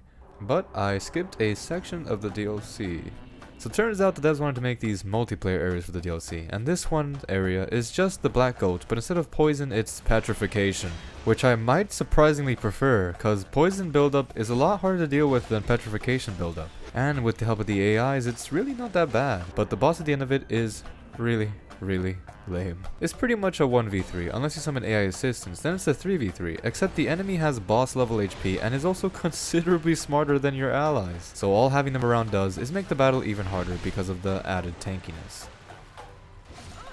I'm gonna be honest, I full on cheesed this fight. I'm not even gonna try to entertain the idea of what's going on here, it just plain feels terrible in single player. If I pretend like that section doesn't exist, which I could because it's completely optional, this DLC is amazing. The art, the architecture, the energy, the gameplay, the design. It's actually just really great, through and through. After you beat Sin, you acquire the crown of whoever was the king of this place, and if you take it back to Vendrick, he congratulates you on defeating such an evil creature. Seeker of fire, I see you've subdued another foul creature. One of the father of the Abyss spawn. That confounded quintessence of humanity. The Abyss once had form, but then dissipated. And yet, traces of its existence endured. Each fragment, thirsting for power, spread dark with no relent. My dear Chandra was one such fragment. A feeble, tiny thing that thirsted for power more than any other. Driven by insatiable lust for a worthy vessel. Damn, I can hear the regret in his voice. So, for a bit of clarification on what he just said, it seems Manus, an old embodiment of the Abyss, was defeated by some unnamed hero, but instead of disappearing for good, he splintered off into much smaller fragments of the dark, each becoming the embodiment of one of his emotions, with the need to spread dark. The reason we know this is because in Dark Souls 1, a lady had brought up how she felt 4 specific emotions emanating from the creature. Those being loss and loneliness, sorrow and fear, raw desire, and wrath. Knowing what we know about Nashandra, she's definitely the want side of things, and going off the altercation we had earlier, I get the feeling Elana was wrath. Well, going off of what he just told us then, it seems whatever happened to the Sunken Kingdom was Elena's doing. But to understand why, we'll need to hear the whole story. The origins of Shilva start off with a slumbering dragon discovered by a small group of people deep beneath the earth. A dragon many would come to worship, which led them to build a temple around it. From there, this semi-religious kingdom would grow larger and larger, and at some point Elena and her priestesses would join in the worship of the dragon. All was going seemingly well until one day something terrible happened. A band of knights that were under the Drangleic banner had come in to take the dragon's blood, for they believed it would make them immortal, or at least godlike beings. These knights were unstoppable, and the kingdom's defenses didn't stand a chance. The leader of the band, Jorg, easily being able to cut down anybody that stood in their way, even the city's own king. After striking down the king, Jorg would gain access to where the dragon was slumbering. Now, with nobody to stop him, he took up his spear and would strike the dragon's heart. But instead of blood, a vile, terrible miasma started seeping out, a poison so powerful and concentrated that it quickly spread and devoured the entire city. Who would have thought that at the heart of a dragon could lie such a thing? But it appears that it wasn't always like this. At some point the dragon was pure, and was simply slumbering as is. But something or someone had begun tainting the dragon, filling its heart with poison. The culprit for this most likely being the queen, who had appeared one day and started singing to the dragon in its slumber. Now, there's no cold hard proof that this is the case, but I think it's pretty obvious that it was her because it was poison that had filled its heart, not anything else. Something only a squalid queen would have any relation to. But it could also be possible that something else had gone down. Either way, so fell the kingdom of Shilva, a kingdom that even if it had never come under attack, had already been worshipping what would one day become its demise. Now with this crown out the way, it's time to collect the next one, a crown locked away deep beneath a great tower. Alright, so first impressions? Holy shit. This first view somehow managed to blast Shilva out the underground. But first impressions can only go so far, right? So it's time to get to the actual tower by walking across this gigantic chain. And once we get there, it's a pretty deserted scene. Just what looks like a throne and oh good heavens! So this area's gimmick is that it's pretty much only going to take place vertically. You might even call it a dark descent of sorts. Throughout the tower, you'll come across many different enemies as well as these strange ashen idols. When you first get to this area, you'll come across one that gives you 6 smelter wedges, which are the items you'll be using to put them to rest. The first third of the area is spent just reaching the center of the tower, and once you do reach its center, you find out that you need some type of fire to power the machine here in order to get the lifts working again. If you decide to take a look outside, you'll notice a tower off in the distance that's still shooting off fire. A tower connected to the main one through one of those gigantic chains. It's pretty obvious what the next course of action is, so you make your way there. And once you get to the tower, it's strangely even more abandoned and eerie than the main one. It's so dark, in fact, it's pretty hard to see anything, so I recommend lighting a torch. As you dive deeper, you come across these legless enemies that kind of remind me of pigs for some odd reason. When I first saw them, they did spook me a bit, but mostly only because it was so dark. I also noticed a couple overfilled oil lamps in the area and decided to light them in order to liven up the place a bit. Which immediately caused another fun surprise to happen. Whatever these things are, it seems that fire makes them overheat and explode. Not gonna lie, I really hate it here. But it's the only way forward, so deeper we go. A few levels down, you'll eventually come upon a pretty strange sight. It seems to be the key we were looking for, but apparently all those pig enemies are being hypnotized by it. It's almost like some kind of machine for pigs. I tried walking around it a bit, hoping I wouldn't get noticed, but many explosions later, we get the key. And one jump scare later, we escape the side tower and reignite the main tower, allowing us to delve even deeper. Or move a bit up in order to get 4 more of those smelter wedges. There's 11 of these ashen idols in total, so having them around will come in handy.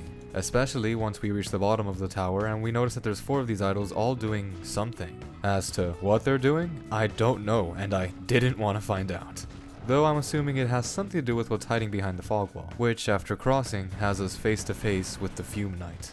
A knight wielding a straight sword and a massive hulking blade that seems to be infused with the same energy of whatever's inside of those ashen idols. This boss as well is pretty cool, having a mix of fast attacks and slower but much bigger and deadlier sweeping blows. At this point in the game I started experimenting a bit with this support class type of build. I don't know, just want to try out something new, and to my surprise it's pretty fun and effective. This build focuses primarily around Sacred Oath and Soothing Sunlight to buff and heal up your helper summons that pretty much every boss in this game gets. Speaking on that whole summons thing, I feel like a lot of the bosses in this game had multiplayer in mind when you look back at their attacks and design. Lots of them have tons of wider or AoE attacks that, while not effective for hitting one person, is very effective for smacking around a group of people. Of course, every boss is doable and sometimes even easier solo, but I couldn't help shake the feeling that I was supposed to be fighting alongside somebody when battling them. Anyways, after an extremely close battle, the Fume Knight returns to dust, and with his death, you are allowed to access the deepest chamber of the tower, where the king's crown lies, seemingly being held onto by the originator of the Ashen Idols. Upon picking it up, you discover it actually belongs to the Old Iron King, one of the 4 Great Soul bosses in the original game, which explains the similarities in these areas. Before heading back to Vendrick though, I recommend checking out the rest of the secrets in this place, as well as putting the rest of the Ashen Idols to rest. Almost all of them are here inside this tower, but one was sectioned off in a tower off to the side, which hosts an NPC invasion with the most accurate to real person NPC I have ever seen. This has gotta be the most obnoxious motherfucker on earth. At first, he hides around this corner, then the second you check the corner, he swings at you and then runs off to the bottom of the tower and camps while standing next to the Ashen Idol, which is constantly inflicting you with curse while descending. What an asshole. Amazing job from Soft Dev team, bravo.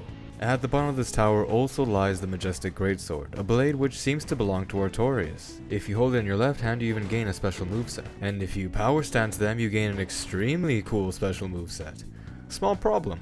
You can only get another copy of the sword by going into an entire new game cycle. Bonfire aesthetics will not work here. So yeah, not happening.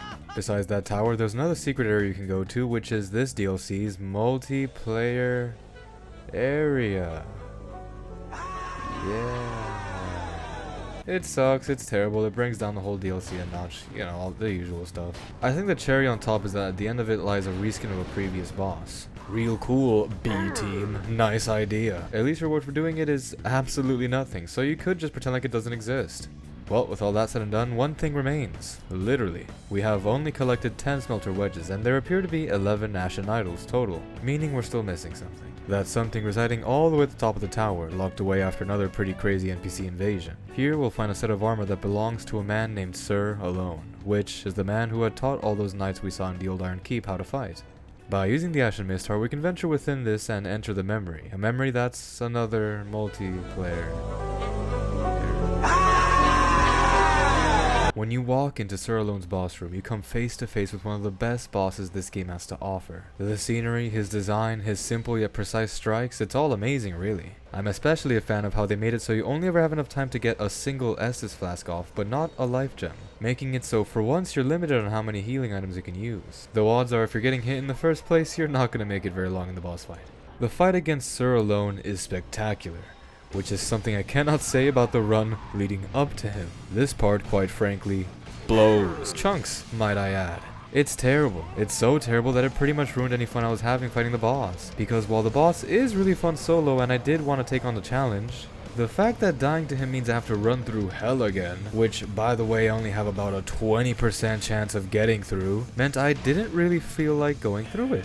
Yeah, I could have just summoned the NPCs to help with the area then black crystal them out, but doing that takes about 7-ish minutes, which is something I was very quickly losing the patience for.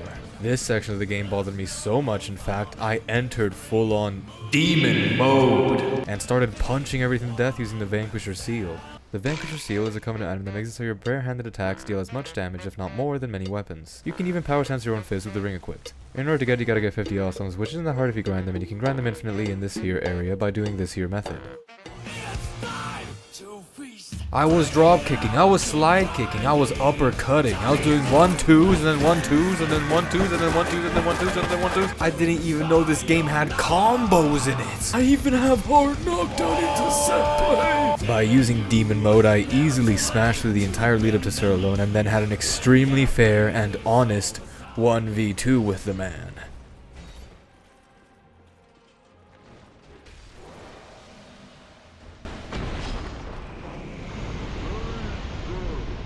Damn, I'm good. Rest in peace, Sir Alone. You will be remembered as a sacrifice to the multiplayer gods. A shame, truly. After besting Sir Alone, we walk into the next room and see a small iron throne, as well as the last smelter wedge, which reveals a surprising amount of information about this whole area. What happened in this place, or more so what happened to the old Iron King, was that he was at some point a much smaller lord with great ambitions, yet he was often held back by his lack of foresight and explosive emotions. This fiery passion of his would turn out to be both a blessing and a curse. As time went on, he would always strive for greatness, and eventually fate itself would shine upon him, as eventually he was able to come into contact with an artifact that was able to burn endlessly and melt all forms of metal. With this device in his possession, he was pretty much able to bend metal to his own will, which led him to very quickly begin gaining notoriety. A notoriety that would bring many people from many lands to come see the man. Now all these visitors were pretty much nobodies he didn't care for, except for one. One day, after another one of these boring meetings, he would come into contact with a man named Sir Alone. A mysterious knight with extreme wisdom and foresight, something he was lacking much of. Perhaps this is the reason why the two quickly got along and began seeing each other as brothers. With Alone at his side, the Iron King quickly grew well beyond even his own imaginations. His ambitions knew no bounds, the only person able to rein him in being Sir Alone. But they say there was a point when not even Alone himself could control him anymore. The Iron King had become a tyrant and ruled with an iron fist. Something that maybe Alone was no longer comfortable with. Maybe this explains why Alone had left the king without saying a word, not being able to see eye to eye with his former brother anymore. Now, while maybe a more understanding ruler would have seen this as a sign to change their ways, the king saw this as a great betrayal. From his perspective, Alone had backstabbed him. His brother had turned his back on him. And if there's one thing to know about the king, it's that no one turns their back on him. So the Iron King would go after Alone, and upon finding his hideout, challenged him with the intent of taking his life. Something that at this point he was more than capable of doing. While at one point the king was small and saw Alone as a teacher, now he had outgrown his master, and had become something much, much more powerful. After defeating his old comrade, he would take the suit of armor, but not before coming across something that would break him. Past Alone's chambers, in a room right next to his, was the throne the king had sat on when he was not but a small lord of the land. The throne he had sat on when they first met. Maybe this was when he finally realized perhaps Alone never did betray him.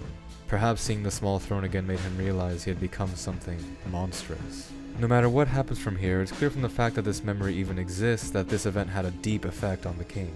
Some say this event drove him mad, causing him to work with a pyromancer to create a demon made from steel and a powerful soul. A soul he had recently obtained.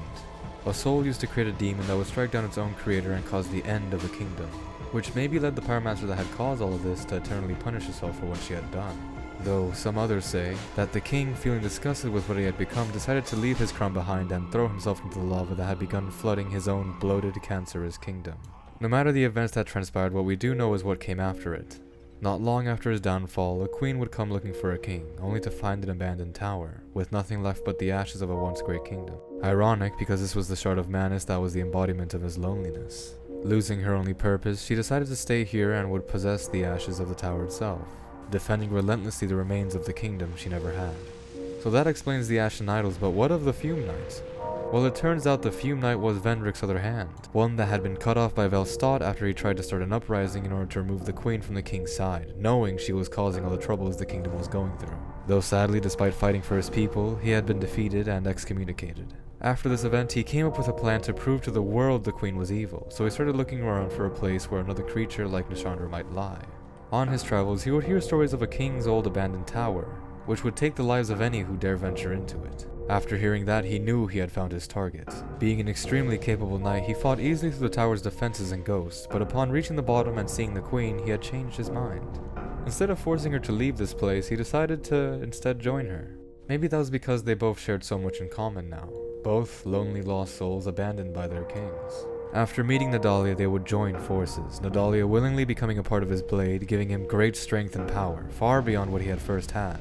Despite now being able to go back and prove to the world that he had been right all along, he decided to just stay here with Nadalia, choosing to keep her company here overlooking a kingdom of ash, instead of going off to fight a war he no longer has a part in. Despite knowing what we know from the Shards of Manus, from this perspective of the tale, it seems that Nadalia wasn't so evil after all. Upon returning to Venric with the crown of the Iron King, he begins to speak with us about his failures as a person. I am no king. I am more fit to be a jester. I was unaware of my own blindness. We are feeble vessels, with feebler souls. We would cast aside the prop of life, only to face greater hardship. Are you another such fool, or something more? I too sought fire once. With fire, they say, a true king can harness the curse. A lie, but I knew no better. Seeker of fire, you know not the depth of dark within you. It grows deeper still, the more flame you covet. Flame, oh, flame. It appears Vendrick, much like Aldia, understands something that we do not. Perhaps after getting the final crown, he'll tell us all that's left to know. The next and final location we'll be visiting is Eliam Lois, the aptly described Frigid City.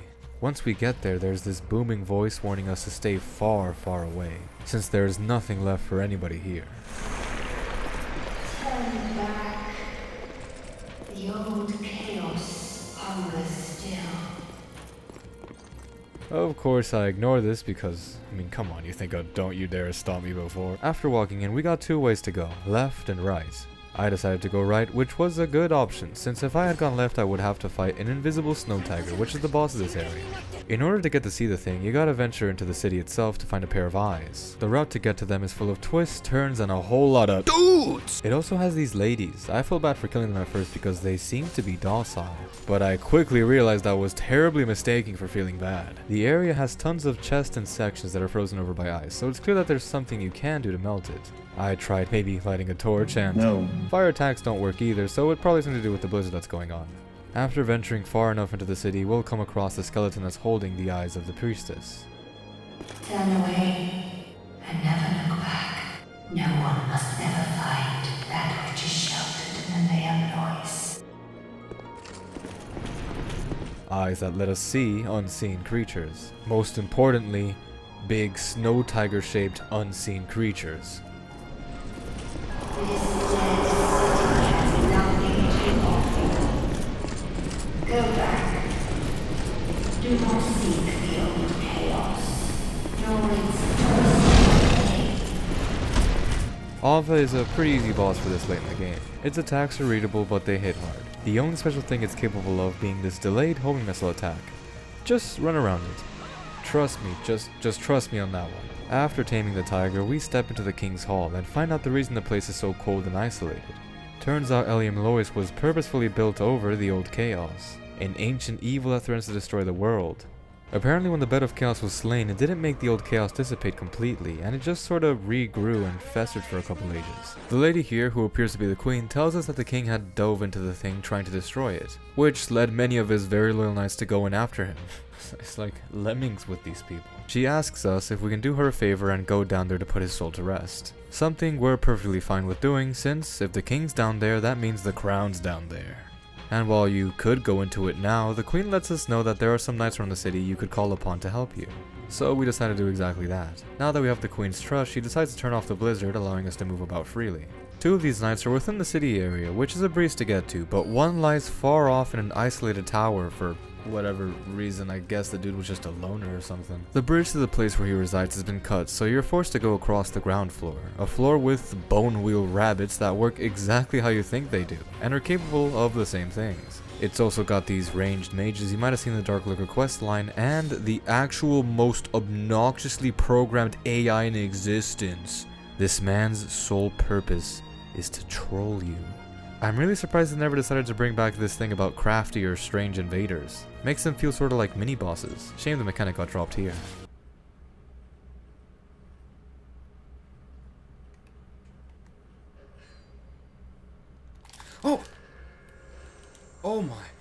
Oh my fucking... Now that I'm thinking about it though, yeah, I'm pretty happy it got dropped here. Further into this path, you'll enter a cave that's home to the most powerful, world-ending demonic entity in existence.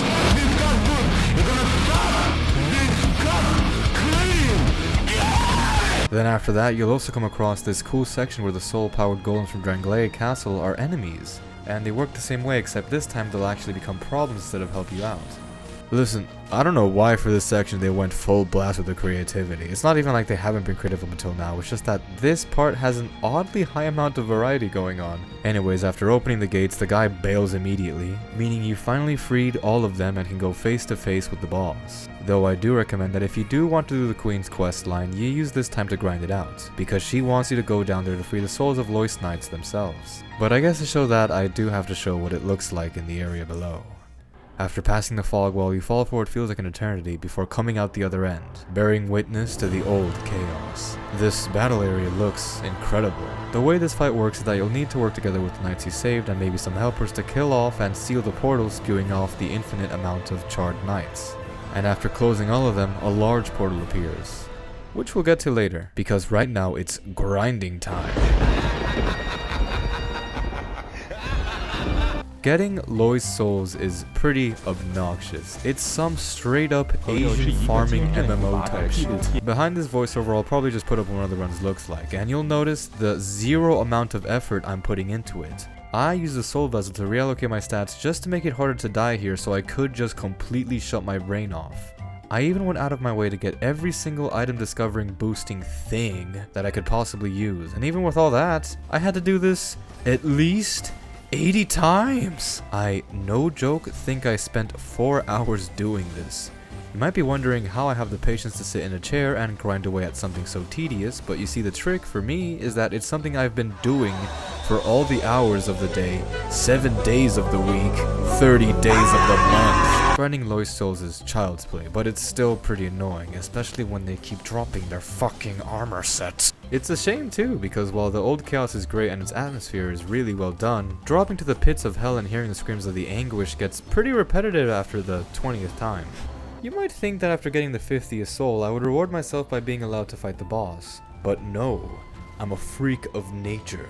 There is no way to satiate my need for punishment. So I decided to go check out this DLC's multiplayer area. To get there, you gotta find this hidden key by lighting some torches, then run off to this corner of the map and light a bonfire and step inside of this coffin, which will proceed to bobsled you out to the frigid outskirts.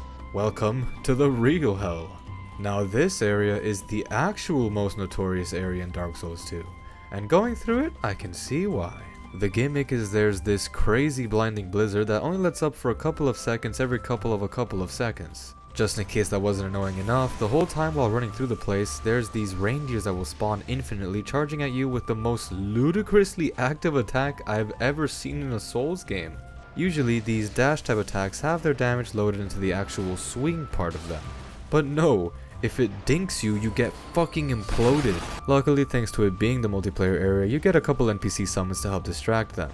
This coupled with the shield makes it honestly not that bad, especially if you look up a guide on where the fuck you have to go, cause the area is actually extremely massive. Though I will say this place has one thing over the other Blights in the human race, also known as the Dark Souls 2 multiplayer sections. Because unlike in the other two, I can actually see what they were going for here, and it's honestly wicked sick. Here, imagine this for a second. You summon strangers online, and after gathering a small crew, you run off together into this relentless blizzard. Occasionally the storm lets up, and in the distance you can see structures peeking out from over the snow. And once at those structures, you can use them as a small reprieve from the ongoing onslaught of wild animals outside. But as it turns out, this cabin you decided to call your temporary home already had people living within it. I don't know, I seriously think that's a really cool feeling. The whole trying to make it out in this terrible weather and then coming upon this cabin and thinking you're safe inside and it's like, oh, turns out there were zombies or some shit, you know? Shame it wasn't done well though. Much like the other multiplayer bosses, this one is also just a low effort joke. It's just 2 snow tigers. That's all. The only redeemable quality about this boss fight is that this game has a mechanic where no matter where in the universe your NPC summon might be located, they'll break all known laws of physics, entering warp speed, and appear out of the boss fog not long after you've entered it. Your reward for beating it? Take a random guess. So now, with all that out the way, we drop down to the Old Chaos one last time, fending off against the charred Lois Knights and coming face to face with the Burnt Ivory King. One of the best entrances to a boss in any Souls game, given to one of the most respectable characters in all of the Souls series. The Ivory King was powerful, no doubt, but he was also kind, and would rather put himself in harm's way than any of his people. When the king heard of the Old Chaos, he immediately went off to its location and built a city designed to contain it. And when constructing it, he chose to put his very own throne directly in front of the ancient evil that was now threatening the world, deciding that his own blade should be the first to raise whenever something would spawn from deep within it. Yet despite caring for his people deeply, the king was not foolish either. Whenever there were bad characters in his kingdom, he would personally banish them to the frigid outskirts, a place nobody would have any chance of escaping. But even in this act of extreme brutality, he was merciful, by leaving 2 of his 7 pets in the wastes, tasked with putting any lost souls out of their misery. All was going well in this kingdom, until one day a daughter of Manus would appear at the kingdom's gate. The Shard of Manus, which was the embodiment of his fears, the most raw and primal emotion any human can feel. Her plan was to come to this kingdom after hearing of the powerful king, hoping that his strength would be able to mask her fears, assuming someone that powerful would have full control of everything. But to her own surprise, when she had got to the kingdom, everybody welcomed her with open arms. It turns out that the people here, despite living in these terrible conditions, led happy lives thanks to their caring king. A king that eventually would even come to care for her deeply. After meeting him, the queen's fears would disappear, yes, but not because of any power. They disappeared because she had managed to find a place in the world where she felt wanted. A place in the world she could call her home. Perhaps this act of sincere kindness was so great in fact that it would change the very nature of the being, turning her away from the evil within her.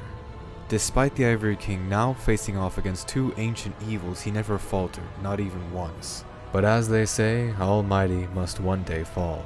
The Lord eventually had begun to feel his soul weakening, and instead of trying to extend it further like many would have in the past, he decided he would single-handedly lead one last charge into the Old Chaos, trying to cause as much damage as possible. Before leaving on what he knew was pretty much a suicide mission, he would give his queen a blade named Eliam Lois, to show that now she owned the city, but also that he always knew of her origins, but looked past them anyways. Since the weapon Eliam Lois consisted of 2 blades intertwined, both a light and a dark edge. The Ivory King would fight valiantly, but there really is only so much a single man can do. Eventually, the Old Chaos would consume even him, turning him into its own greatest champion. But upon seeing this, the queen, instead of running like her nature would want her to do, decided she would single-handedly stand off against the chaos herself, using the cold to slowly weaken it over time, no longer fearing what could possibly happen to her. The Ivory King was the only king in the franchise that showed what it meant to be a true monarch. Even in death, all he can do is ask for forgiveness for not being able to have done more.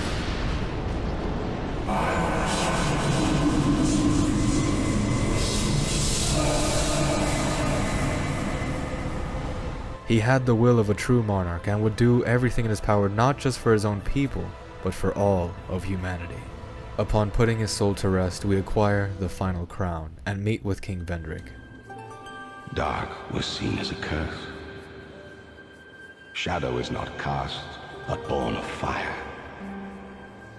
And the brighter the flame, the deeper the shadow. Inherit fire and harness the dark. Such is the calling of a true leader. It seems we still don't have his blessing, which is because there's still 1 crown left to collect, his own. Back in the present, you must fight with Vendrick. The way the boss works is that you need a soul powerful enough to even harm him, and the only way to do this is by collecting the souls of ancient giants. 3 of which are within memories, 1 deep below the earth in a forgotten chasm, and 1 that was used to create what we now know to be the mockery of an ancient dragon. With all 5, you deal normal damage to him. Vendrick is a fairly easy fight. After all, there's pretty much nothing left of him. All he's got now being the brute strength left over from who he once was. After finishing him off, we don't acquire his crown, because it turns out he had hidden it within the Shrine of Amana inside a door that only a human is allowed to access. If you hadn't realized it already, it's clear that Vendrick had devised a plan for someone such as ourselves to come one day, though why isn't very clear yet. After returning to him in the memory, he finally bestows upon us his blessing. A blessing that makes it so as long as we're wearing any of the crowns we've obtained, we are completely immune to hollowing and any form of curse. Finally, we've done what we came here to accomplish, escaping the curse. All that's left to do now is deal with the throne, but before leaving, Vendrick tells us something. One day, the fire will fade and dark will come, no matter what we do, and from there, man will regain his true form, abandoning the legends of old. Except, he asks us if this really is our only choice as humans. Seeker of fire, coveter of throne, seek power. The rest will follow. After uttering those words, the memory begins to fade.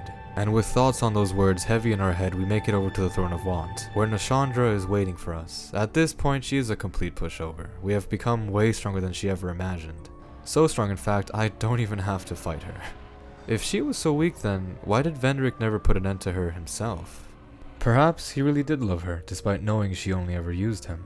It appears Vendrick was a man that realized all the mistakes he had made too late. Nashandra's plan had worked. She had managed to create a puppet of a person strong enough to sit upon the Throne of Want. Somebody she could control to finally put an end to the Age of Fire. Yet despite Vendrick knowing the only way to stop the plan and fix all she had done was to end her, he could never bring himself to do it.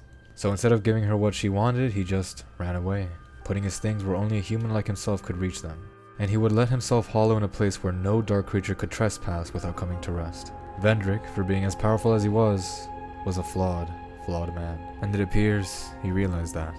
So instead of putting the fate of the world in his own flawed hands, he would instead devise a plan. He would create obstacles only somebody with a strong will would be able to overcome, and even then he would only be willing to pass on his blessing to the person if they had bared witness to what happened to other kings and their kingdoms. It's insane, yes, and surely can never work, but he decided it was the only thing left for him to do. And so he waited for the bearer of the curse to come to him, much like his brother Aldea, who seems to have come to the same conclusion. Many monarchs have come and gone. One drowned in poison, another succumbed to flame. Still another slumbers in the realm of ice. Not one of them stood here as you do now. You, conqueror of adversities. Give us your answer.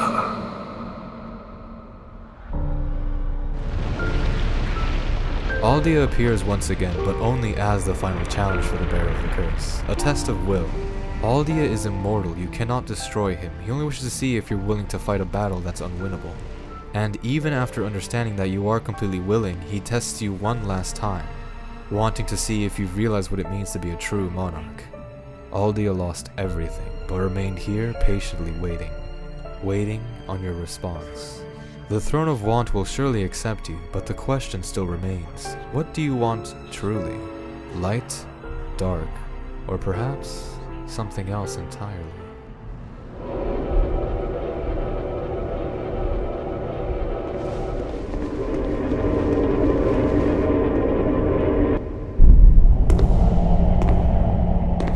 It's a strange choice, isn't it? Seemingly with no purpose, stepping beyond the reach of the cycle, not letting the dark come, but not reigniting the flame either.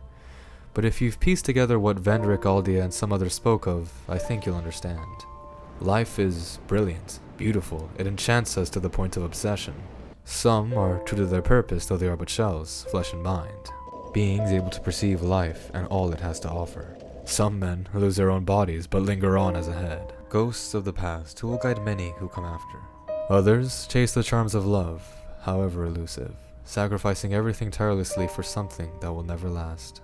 What is it that drives you? Once man discovered light, banishing all that stemmed from humanity, and men assumed a fleeting form.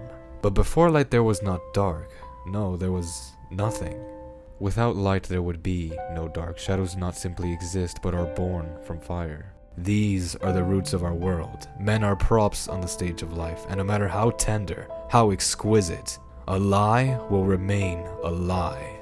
As a bearer of the curse, could you still desire peace? The first sin was not attempting to reignite the first flame. It is the first flame.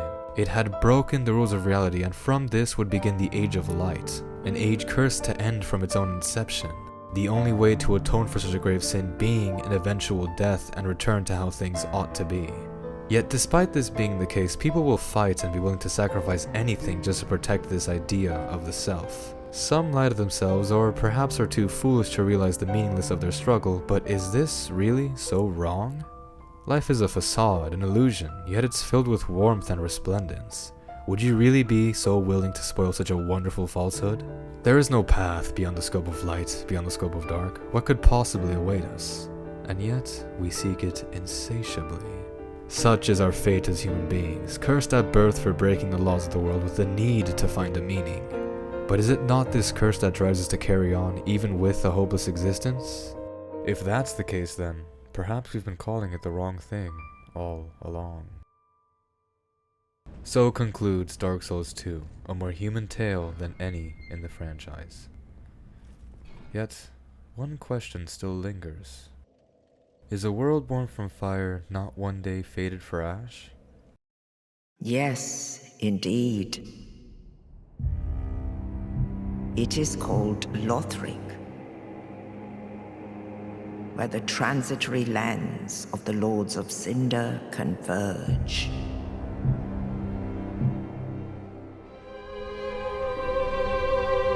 Nameless, accursed undead, unfit even to be cinder. And so it is